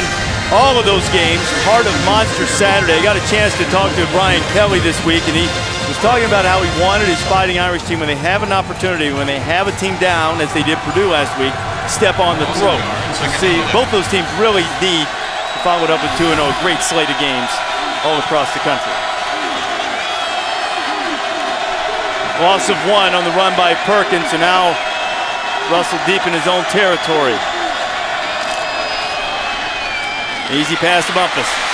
Bumpus got good speed. He gets out close to the 20-yard line. I believe he's going to be about a yard short of the first down. It's a difficult situation to come into as a freshman quarterback. Beat backed up in your own end. You're down this game by 3. But Tyler Russell told us, and the coaching staff believes, that not starting a game for a young quarterback can help their confidence grow, because you get a chance to watch what the defense is doing on the sidelines. You can talk to your coaching staff about play calling. It allows you to kind of get into the ease of the game easier. Russell tried the hard count. Auburn didn't bite. This is a 3rd one. Tigers trying to get off the field and get it back. Freeman up in there, and here he comes. Russell rolls away from pressure and fires incomplete. Bumpus couldn't quite haul it in, so it'll bring up 4th down for the Bulldogs. Yeah, this is a really tough situation for Mississippi State, because they're running the ball so well, and then you get back and you take a shotgun snap. The receiver, Jesse, has to finish the play. We'll say this, they're certainly running the football better than they're throwing it. Having said that, there have been times tonight we've seen a lot of wide open maroon jerseys around the field, and these quarterbacks have not been overly accurate. But you would say that ball should have been caught. Absolutely. Yeah, me too.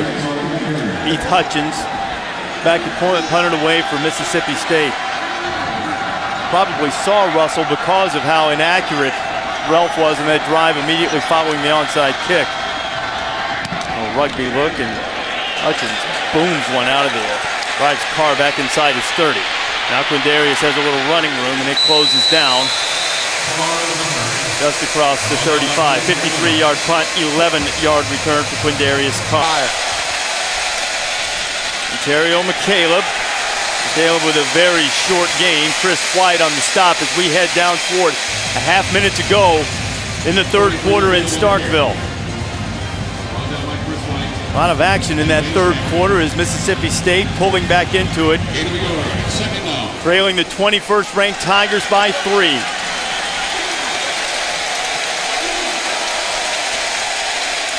Reverse look. Newton still has it. He's going to run with it again. Newton, White chases him out of bounds, but it's another 1st down running for Cameron Newton. You've got linemen. The right guard pulled and went to the left side. That means the linebackers are seeing one thing. I mean, there are so many folks moving around, Jesse, that defense. It's all that eye candy that we talk about when you mention Gus Malzahn's offense. You need great eye discipline on defense to know where the football is and keep your keys. See if Newton gets the snap off, and he will not before the end of the 3rd quarter. We'll start the final period in Starkville. Auburn barely in state territory, trying to add to its lead. Start of the 4th quarter in Starkville. Auburn on the road, clinging to a 3-point lead, and the Tigers went down to rile up their faithful in the corner of Davis Wade Stadium in Scott Field. A lot of orange and blue over there, making noise, and Auburn trying to extend its lead. A 1st and 10 for the Tigers, just across the 50. Cameron Newton dumps it off underneath. Mario Fannin has it and has a first down, and he'll be knocked down at the state 35. I love the decision by Cam Newton, not forcing a throw downfield into coverage, instead checking it down to his running back and allowing him to go get the yards. And I'm not so certain that I like it when Mississippi State's defense only rushes 4 and gives Newton the time to check down. Fannin had his first catch of the night.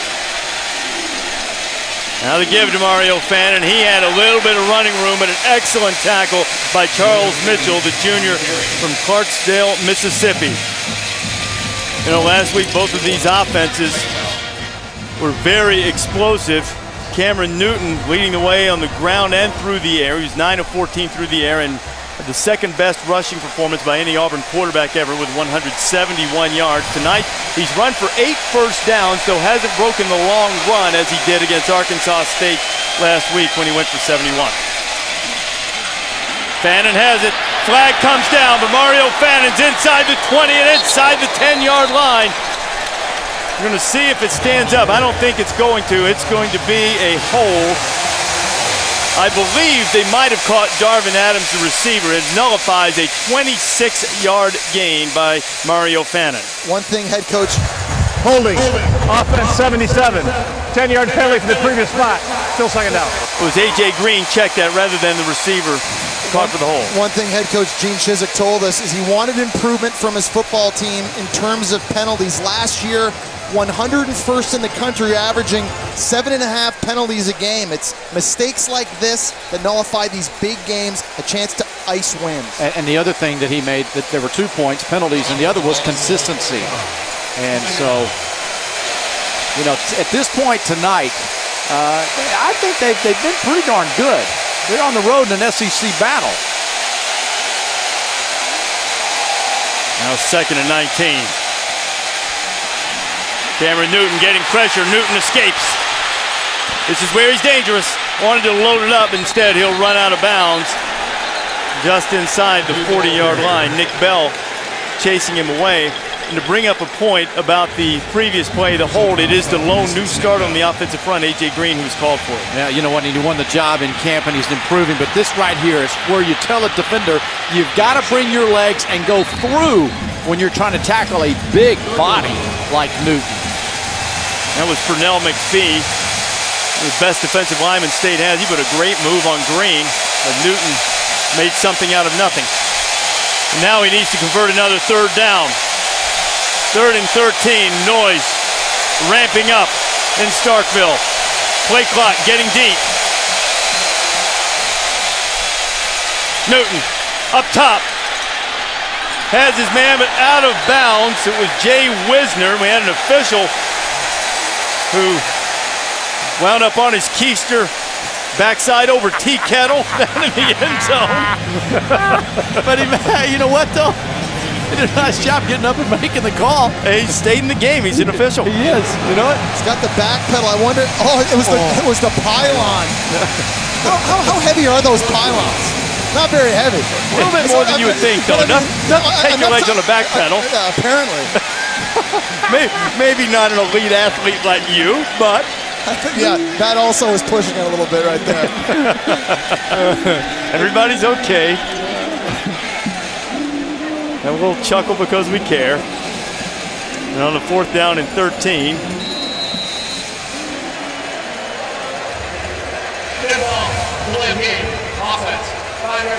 Still 4th down.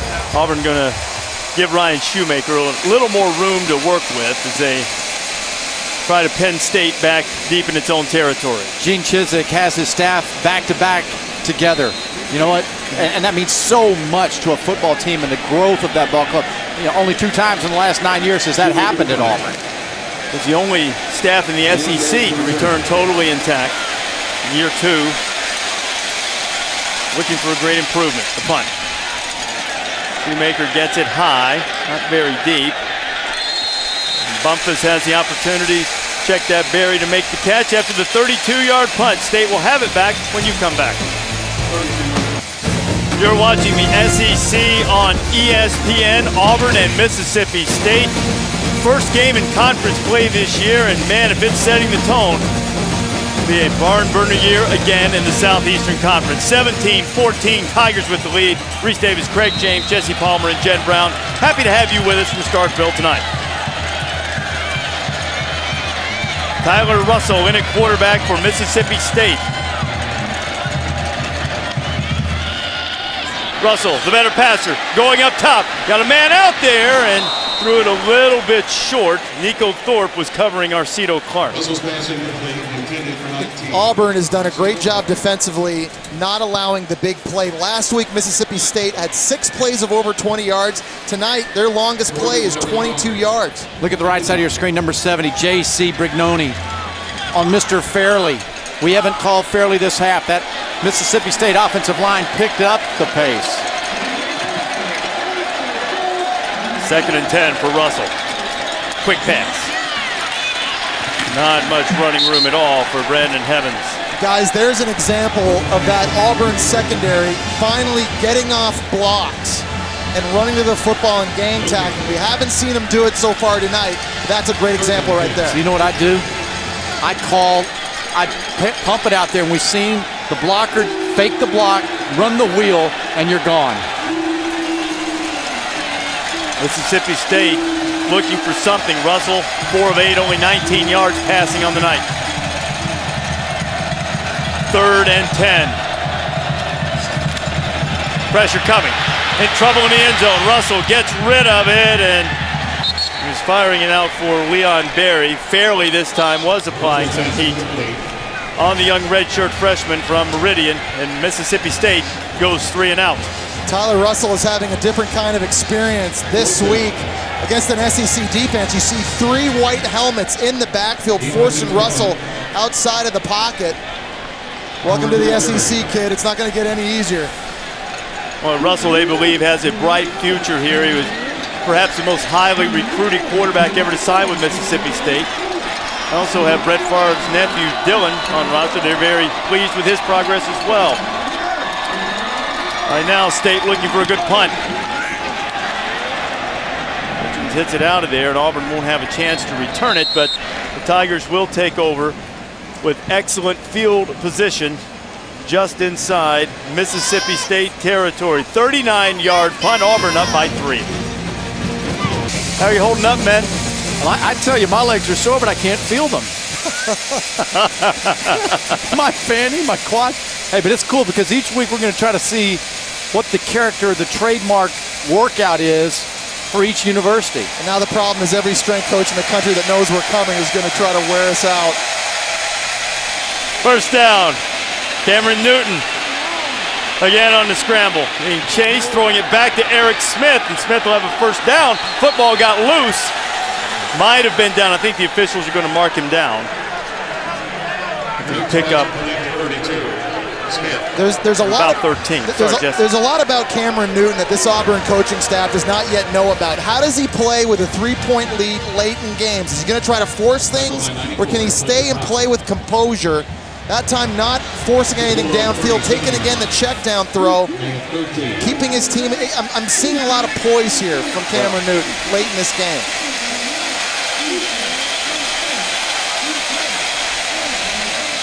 Newton running with it. Stopped after a short game. And guys, you get the feeling this could be a knockout punch drive for Auburn. Mississippi State struggled a little bit on offense, with the exception of that drive to open the half. A 2-score margin would be very difficult as we head toward 10 minutes. Well, in this half, 2 drives prior to this one for a total of 70 yards. So Auburn's offense has been non-existent here in the second half. I'd do more quarterback draws. I'd keep putting it in the best players' hands out there. That'd be Cam Newton. Second down and 9. The junior college transfer. Newton feeling heat. Newton going down. Fletcher Cox. First man to get him for the Dogs. Cox, a sophomore from Yazoo City, Mississippi. Auburn loses 6 on the play. There's defensive coordinator Manny Diaz's calling card, trying to create pressure, get guys free in the backfield. Cam Newton's been doing an outstanding job all night long, extending plays, but all of a sudden now, this excitement, a fresher defense for Mississippi State, able to corral Cam Newton. Diaz wants his guys to play with excitement. He was looking for a stop on 3rd and 15. Blitz coming. Newton gets rid of it. There was a little contact there as he was looking for Cody Burns. Corey Broomfield on the coverage. I see no flags. It'll be 4th down, a stop for the Dog defense. The 3rd time they've had the ball in the second half and the same result, having to punt the football, and it's because Mississippi State has changed their look and the pressure. He got away. He was there early. I'm not so sure, yeah. Yeah, he was there early. Got away with interference as Burns went up to catch the football. Now Shoemaker tried to put State in bad field position. Bulldogs came after it. This one is going to go into the end zone for a touchback. Auburn holding on to a 3-point lead on the road in Starkville. Opening night for SEC play on a Thursday night. Tigers up by 3 on the Bulldogs. Celebrating its 6th year of sponsoring the Good Hands Field Goal Nets, All-State makes contributions to participating universities' general scholarship funds for each field goal and extra point kick. To date, All-State has contributed more than $2.1 million in scholarship money. Not many field goals in the second half, but plenty of punts. The last 6 possessions for both teams combined have resulted in punts. Both defenses doing excellent work. Chris Relf has returned at quarterback for Mississippi State. A give on the option, and Vic Ballard plowing straight ahead. And Mississippi State has started their last 2 drives inside their 20-yard line. They went 3 and out both times. Here they are again, starting deep in their own end. Auburn's not going to make it easy for them. If they're going to get back in this game, they're going to have to earn it and drive the field. Mississippi State has been more effective with Chris Relf at quarterback rather than Tyler Russell. Relf more adept at running the option. And he is now. The pitch. Bumpus has some room. Chad Bumpus up close to the 40-yard line before he steps out of bounds. They'll mark him out at the 37, but it's enough for a first down. I announced Navy and Maryland last week. This is a little bit like the old Navy option here, Jesse. You got the little slots for your pitchbacks. Looks like Georgia Tech too, doesn't it? And I love the look, Craig, on offense, getting their wide receiver, Chad Bumpus, that speed in the backfield to be that perimeter threat. Same look. Relf keeps it himself. There you go, Dan Mullen again. Les Koenig, offensive coordinator, working, creating opportunities, trying to get away from the power of Auburn's inside defense. I will say this, State doesn't take a lot of snaps under center, and we did see Relf fumble one earlier. Just something to keep an eye on. Make sure those center quarterback exchanges are good and problematic in college football. Now in the gun. Ballard is the running back. He gives to the fullback, Hanrahan. Hanrahan's had his hands on the ball several times tonight. During fall camp, he told some reporters there are more plays for me this year. He said they were going to throw it to me in the flat and give it to me. When Dan Mullen was asked about it, he said he wishes, but tonight he's been effective. He made a nice catch on a 3rd down. He's carried the ball a few times, 3 carries for 21 yards, mostly out of that option look. Last 3rd and short we saw, Mississippi State receiver dropped the ball, didn't he? Got to finish the plays. Big 3rd down for both sides. Shovel pass. This time Josh Bynes makes sure that goes nowhere. Brandon Henderson got it, but Bynes, Auburn had been fooled earlier on that play, but not this time. Absolutely. This is how you have defensive players doing their job, making their play. Josh Bynes knows his responsibility, takes care of it. Guys just staying at home, watching the football, not over pursuing the football like they had on the previous play where they got burned. And now they'll get an opportunity to get the football back. About 6.5 to go. Bynes the leader on that defense, and he makes as big a play as Auburn has had in the second half. State kicks it away. Carr, who muffed one earlier, runs in, makes the catch. All right, John, Denard Robinson was sensational last week. Very similar numbers put up by Auburn's Cameron Newton against Arkansas State. And tonight, Newton has run for 73 yards, thrown a couple of touchdown passes, and now has a 3-point lead in the ball. 6.5 to go. Michael Dyer. Dyer still on his feet. Michael Dyer, his best run of the night, out close to the 40-yard line. Let's check in with Jen Brown on Auburn's other running back, Mario Fannin. Well, unfortunately, it's sad to say that Auburn is going to have to try to put something together on offense without senior running back Mario Fannin. He will be out of the game with a left shoulder injury. Now, they will not tell me the severity of it, but I did stand on the sideline and watch several trainers working on him in what looked like they were attempting to pop his shoulder back in. At one point, they did pull, and he was able to move his arm. He is out of pads, and he's icing his shoulder right now. Fannin has been a do-everything back for Malzahn, Jen. Hope that's not serious. Dyer had a big run on the last play, and he's got loose again. He is up to the 50-yard line. It'll be good for another first down. He's stopped by Nico Whitley. We said Malzahn needed to run some time off the clock. A good way to do it. Successive runs of 16 and 11 by Dyer. And that's to the left side. Lee Zimba's gone. Brandon Mosley doing his job. Very smart non-block by the wide receiver Darwin Adams. I'll say this, 19 of the 22 starters in offense or defense for Auburn are juniors or seniors. This is a very veteran group. Veteran teams are expected to know how to close games out late when you have the lead. Let's see if they can get that done now. 1st and 10. Keep it on the ground with Dyer. Freshman gets it into Mississippi State territory. Another tackle by Chris White. Well, and you, on the other side of the ball, you've got to have experience as well to hopefully counter the experience of Auburn. And Dan Mullen, he's got a lot of young players on his football team, that just have not been out there enough. A lot of first-timers. On the flip side, Dan Mullen told us he only has 11 seniors on his 3 deep. Yes. So totally different dynamics here for both of these teams. Derek Smith going in motion for the Tigers. Cody Burns can throw it. It's a backward pass, and he will. Back to Newton. It's up there a long time and a great block. And Newton's got a bunch of room to run. Big Cameron Newton rumbling down to the 25-yard line. The center, Ryan Pugh, came out and just annihilated the only guy who had a chance to stop Newton early. You got to watch the left side of the line. See them fall down with their cut blocks? They've fallen down. They've sold it. And then the ball, that hurts. Jonathan McKenzie, the defensive end, never thought this ball was getting thrown back to Cameron Newton. He pays the price for it. How about Gus Malzahn? He throws a reverse pass last week with his third-string quarterback, Neil Caudle.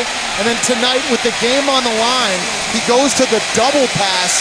And now Auburn knocking on the door again. Dyer in the backfield. Michael Dyer has it.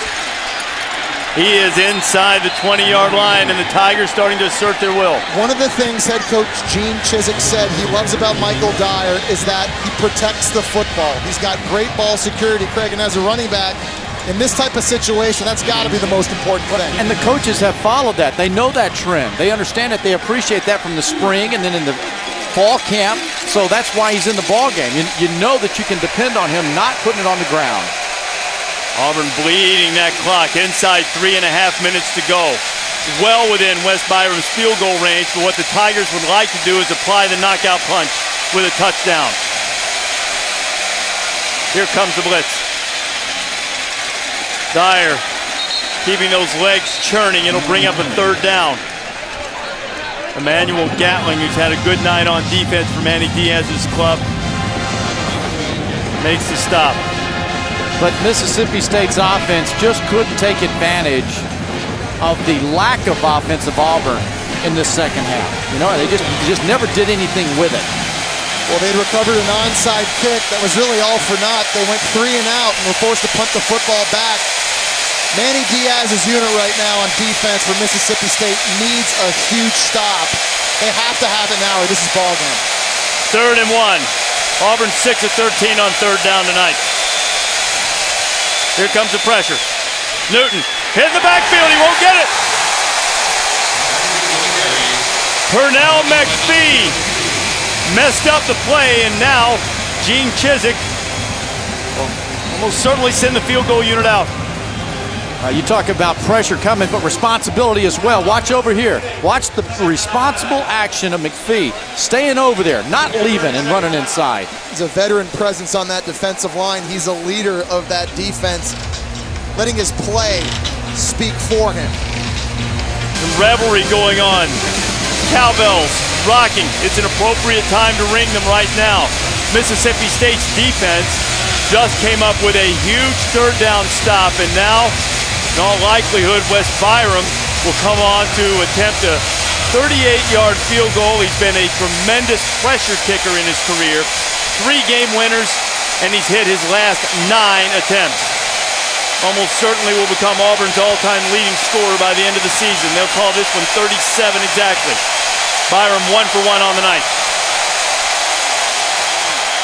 It's blocked!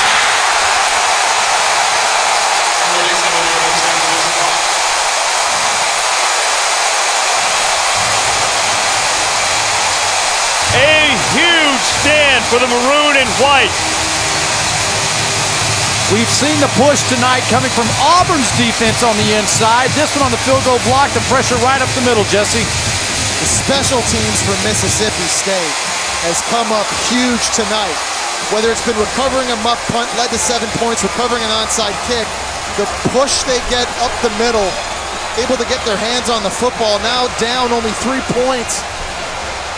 We believe it was Fletcher Cox who got a hand on it for the Bullies, but now they've got to get something going on offense. Auburn clinging to a 3-point lead. Chris Ralph at quarterback. First pass is complete, but a short gain. Quick tackle by Nico Thorpe on the catch by Arcedo Clark. Clock is winding toward 2 minutes. State with only 1 timeout.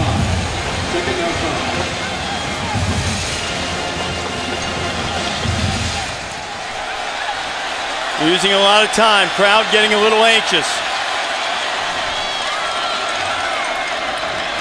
Ralph standing and delivering, and he throws it short. He had his man out there again. It was Leon Berry, and we've seen Ralph do this several times tonight. And it hasn't just been Ralph. Tyler Russell is as guilty. There have been opportunities downfield to make plays in the passing game for Mississippi State, and you have to capitalize. These are tight windows. Playing these SEC defenses, you have to capitalize to stay in game. 3rd and 4, it's 4-down territory at this juncture in the game. Ralph stands in, fires high, it's incomplete, it'll be 4th down. Well, and you know what? Ted Roof decided, defensive coordinator, to go man-to-man, rush 4, and man up. When you get man-to-man and you've got pass protection, you have to win your route and make the play. And he does. Brandon Heavens wide open over the middle of the football field. You get the route you want against the coverage, like you said, Craig. You got to hit it. Now we got a big 4th down. Well, this is the game for Mississippi State. Chance to stay in it here. 4th and 4. Auburn by 3. Ralph on the go route. Got him! First down, Arcedo Clark.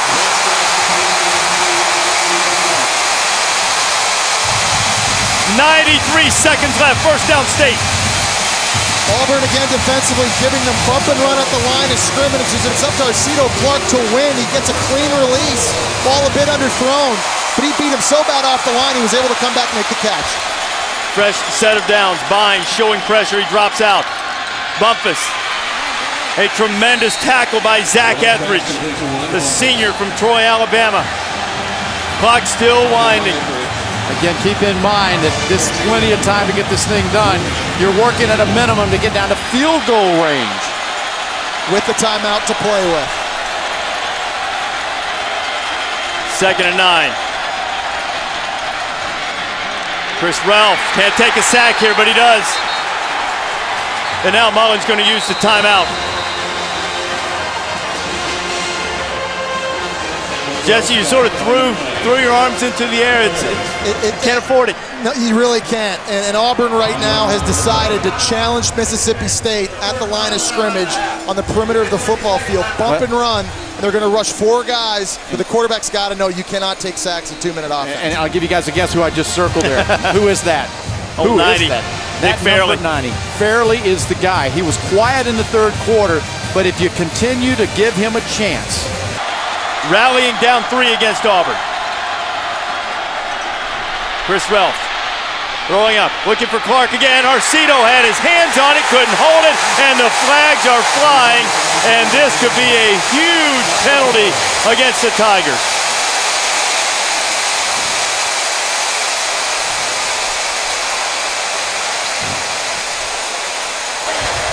Pass interference. Defense, number 22. Penalty from the previous spot. Automatic first down. DeSharvin Bell gets caught for it. Arcito Clark was a defensive back. I like the way he goes to the football and makes the adjustment, which causes the pass interference. Arcito Bell is just so quick off the line of scrimmage. That's twice on this drive. He's won it and been behind the defender. A better throw here by Chris Ralph. That might be 6. But, you know, that was, it should have been called on Nico Thorpe 15. Bell wasn't in the play. That was the number they gave, but the corner, Nico Thorpe, was the one who was nabbed. So now with 45 seconds, it's a 1st and 10 for the Bulldogs just outside the Auburn 40. Ralph comes out of there. They're calling an incomplete pass. It was Josh Bynes applying the pressure. 41 seconds left. Mississippi State probably needs to get at least to the 30-yard line to give Sean Broccoli a legitimate chance. That was the first time we've seen Auburn's defense bring 5. That linebacker at the snap came clean. They'd lulled Mississippi State's line to thinking it was just going to be a 4-man rush. Broccoli's career long as a field goal kicker is 49, but State is still thinking touchdown now. 2nd and 10. Ralph has time, has his man out there. Oh, and he dropped the football. Leon Berry had it right in his hands, well within field goal range, and he dropped it. Yeah, Leon Berry has been working on his lean with the defensive back to give himself room to make the catch. He's their most dependable receiver. Got to finish it. It's another throw you think would be best served if the quarterback gets it out front. Here's an example, though. That back shoulder throw is the best possible throw in that scenario. Ralph does a great job putting it on the back number. Just have to come up with the catch. Big time play. Here we are, 3rd and long. Watch that linebacker coming again. I bet they come with 5. Ralph, they pick up Bynes. Ralph throwing it to the outside, and he was looking for Heavens, and he was out of bounds. Devon Washington on the coverage, so Mississippi State, who converted a 4th down to stay alive earlier in this drive, faced with a 4th and 10. Mullen is out of Broccoli's field goal range. He can't reach for a long one. It would be about 58 from here. Career long is 49, so with 27 seconds left, he's got to pick up 10. And Auburn's played only 1 coverage this entire drive. It's been man-to-man. Certainly that's what Mississippi State is expecting right here. They'll try to dial up a man-to-man beater. Play clock's getting deep. No timeouts for State. They get it off. Ralph again to the outside, and a miscommunication on the coverage, and Auburn's defense makes the stand.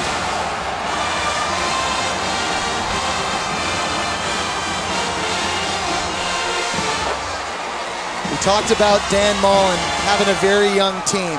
With the game on the line, we saw a lot of inconsistency.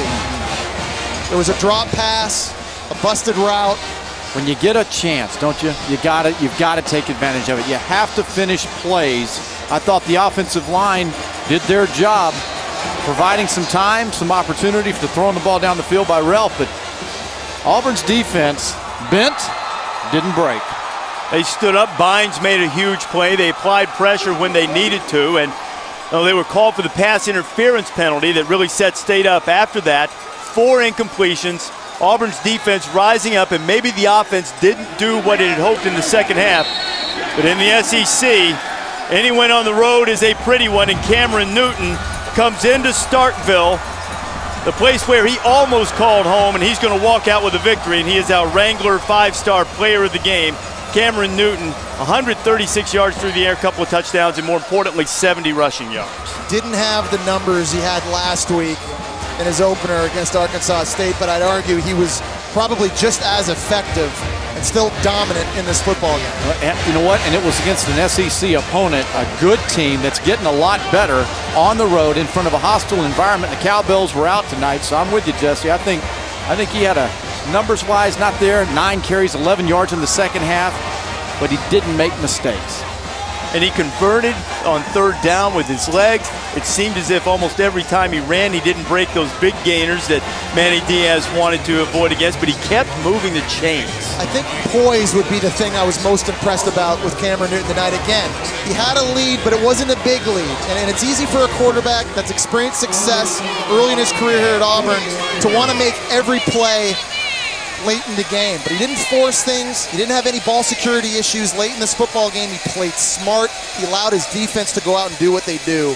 And Auburn has the winner, 2-0. Nick Fairley was outstanding for Ted Roof's defense, too. Ooh. He was the dominant defensive player in this game. And you know what? Now Auburn has a 2-game advantage on Mississippi State in the West. Gene Chiswick's football team off to a good start.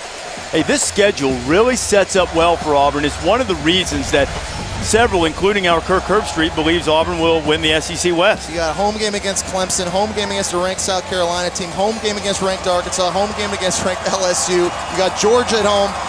Tell you what, that last game tough on the road at Alabama, but you're right, this schedule sets up well. That there's a lot to look forward to. There are positives. Starting 2-0, they get on the right foot.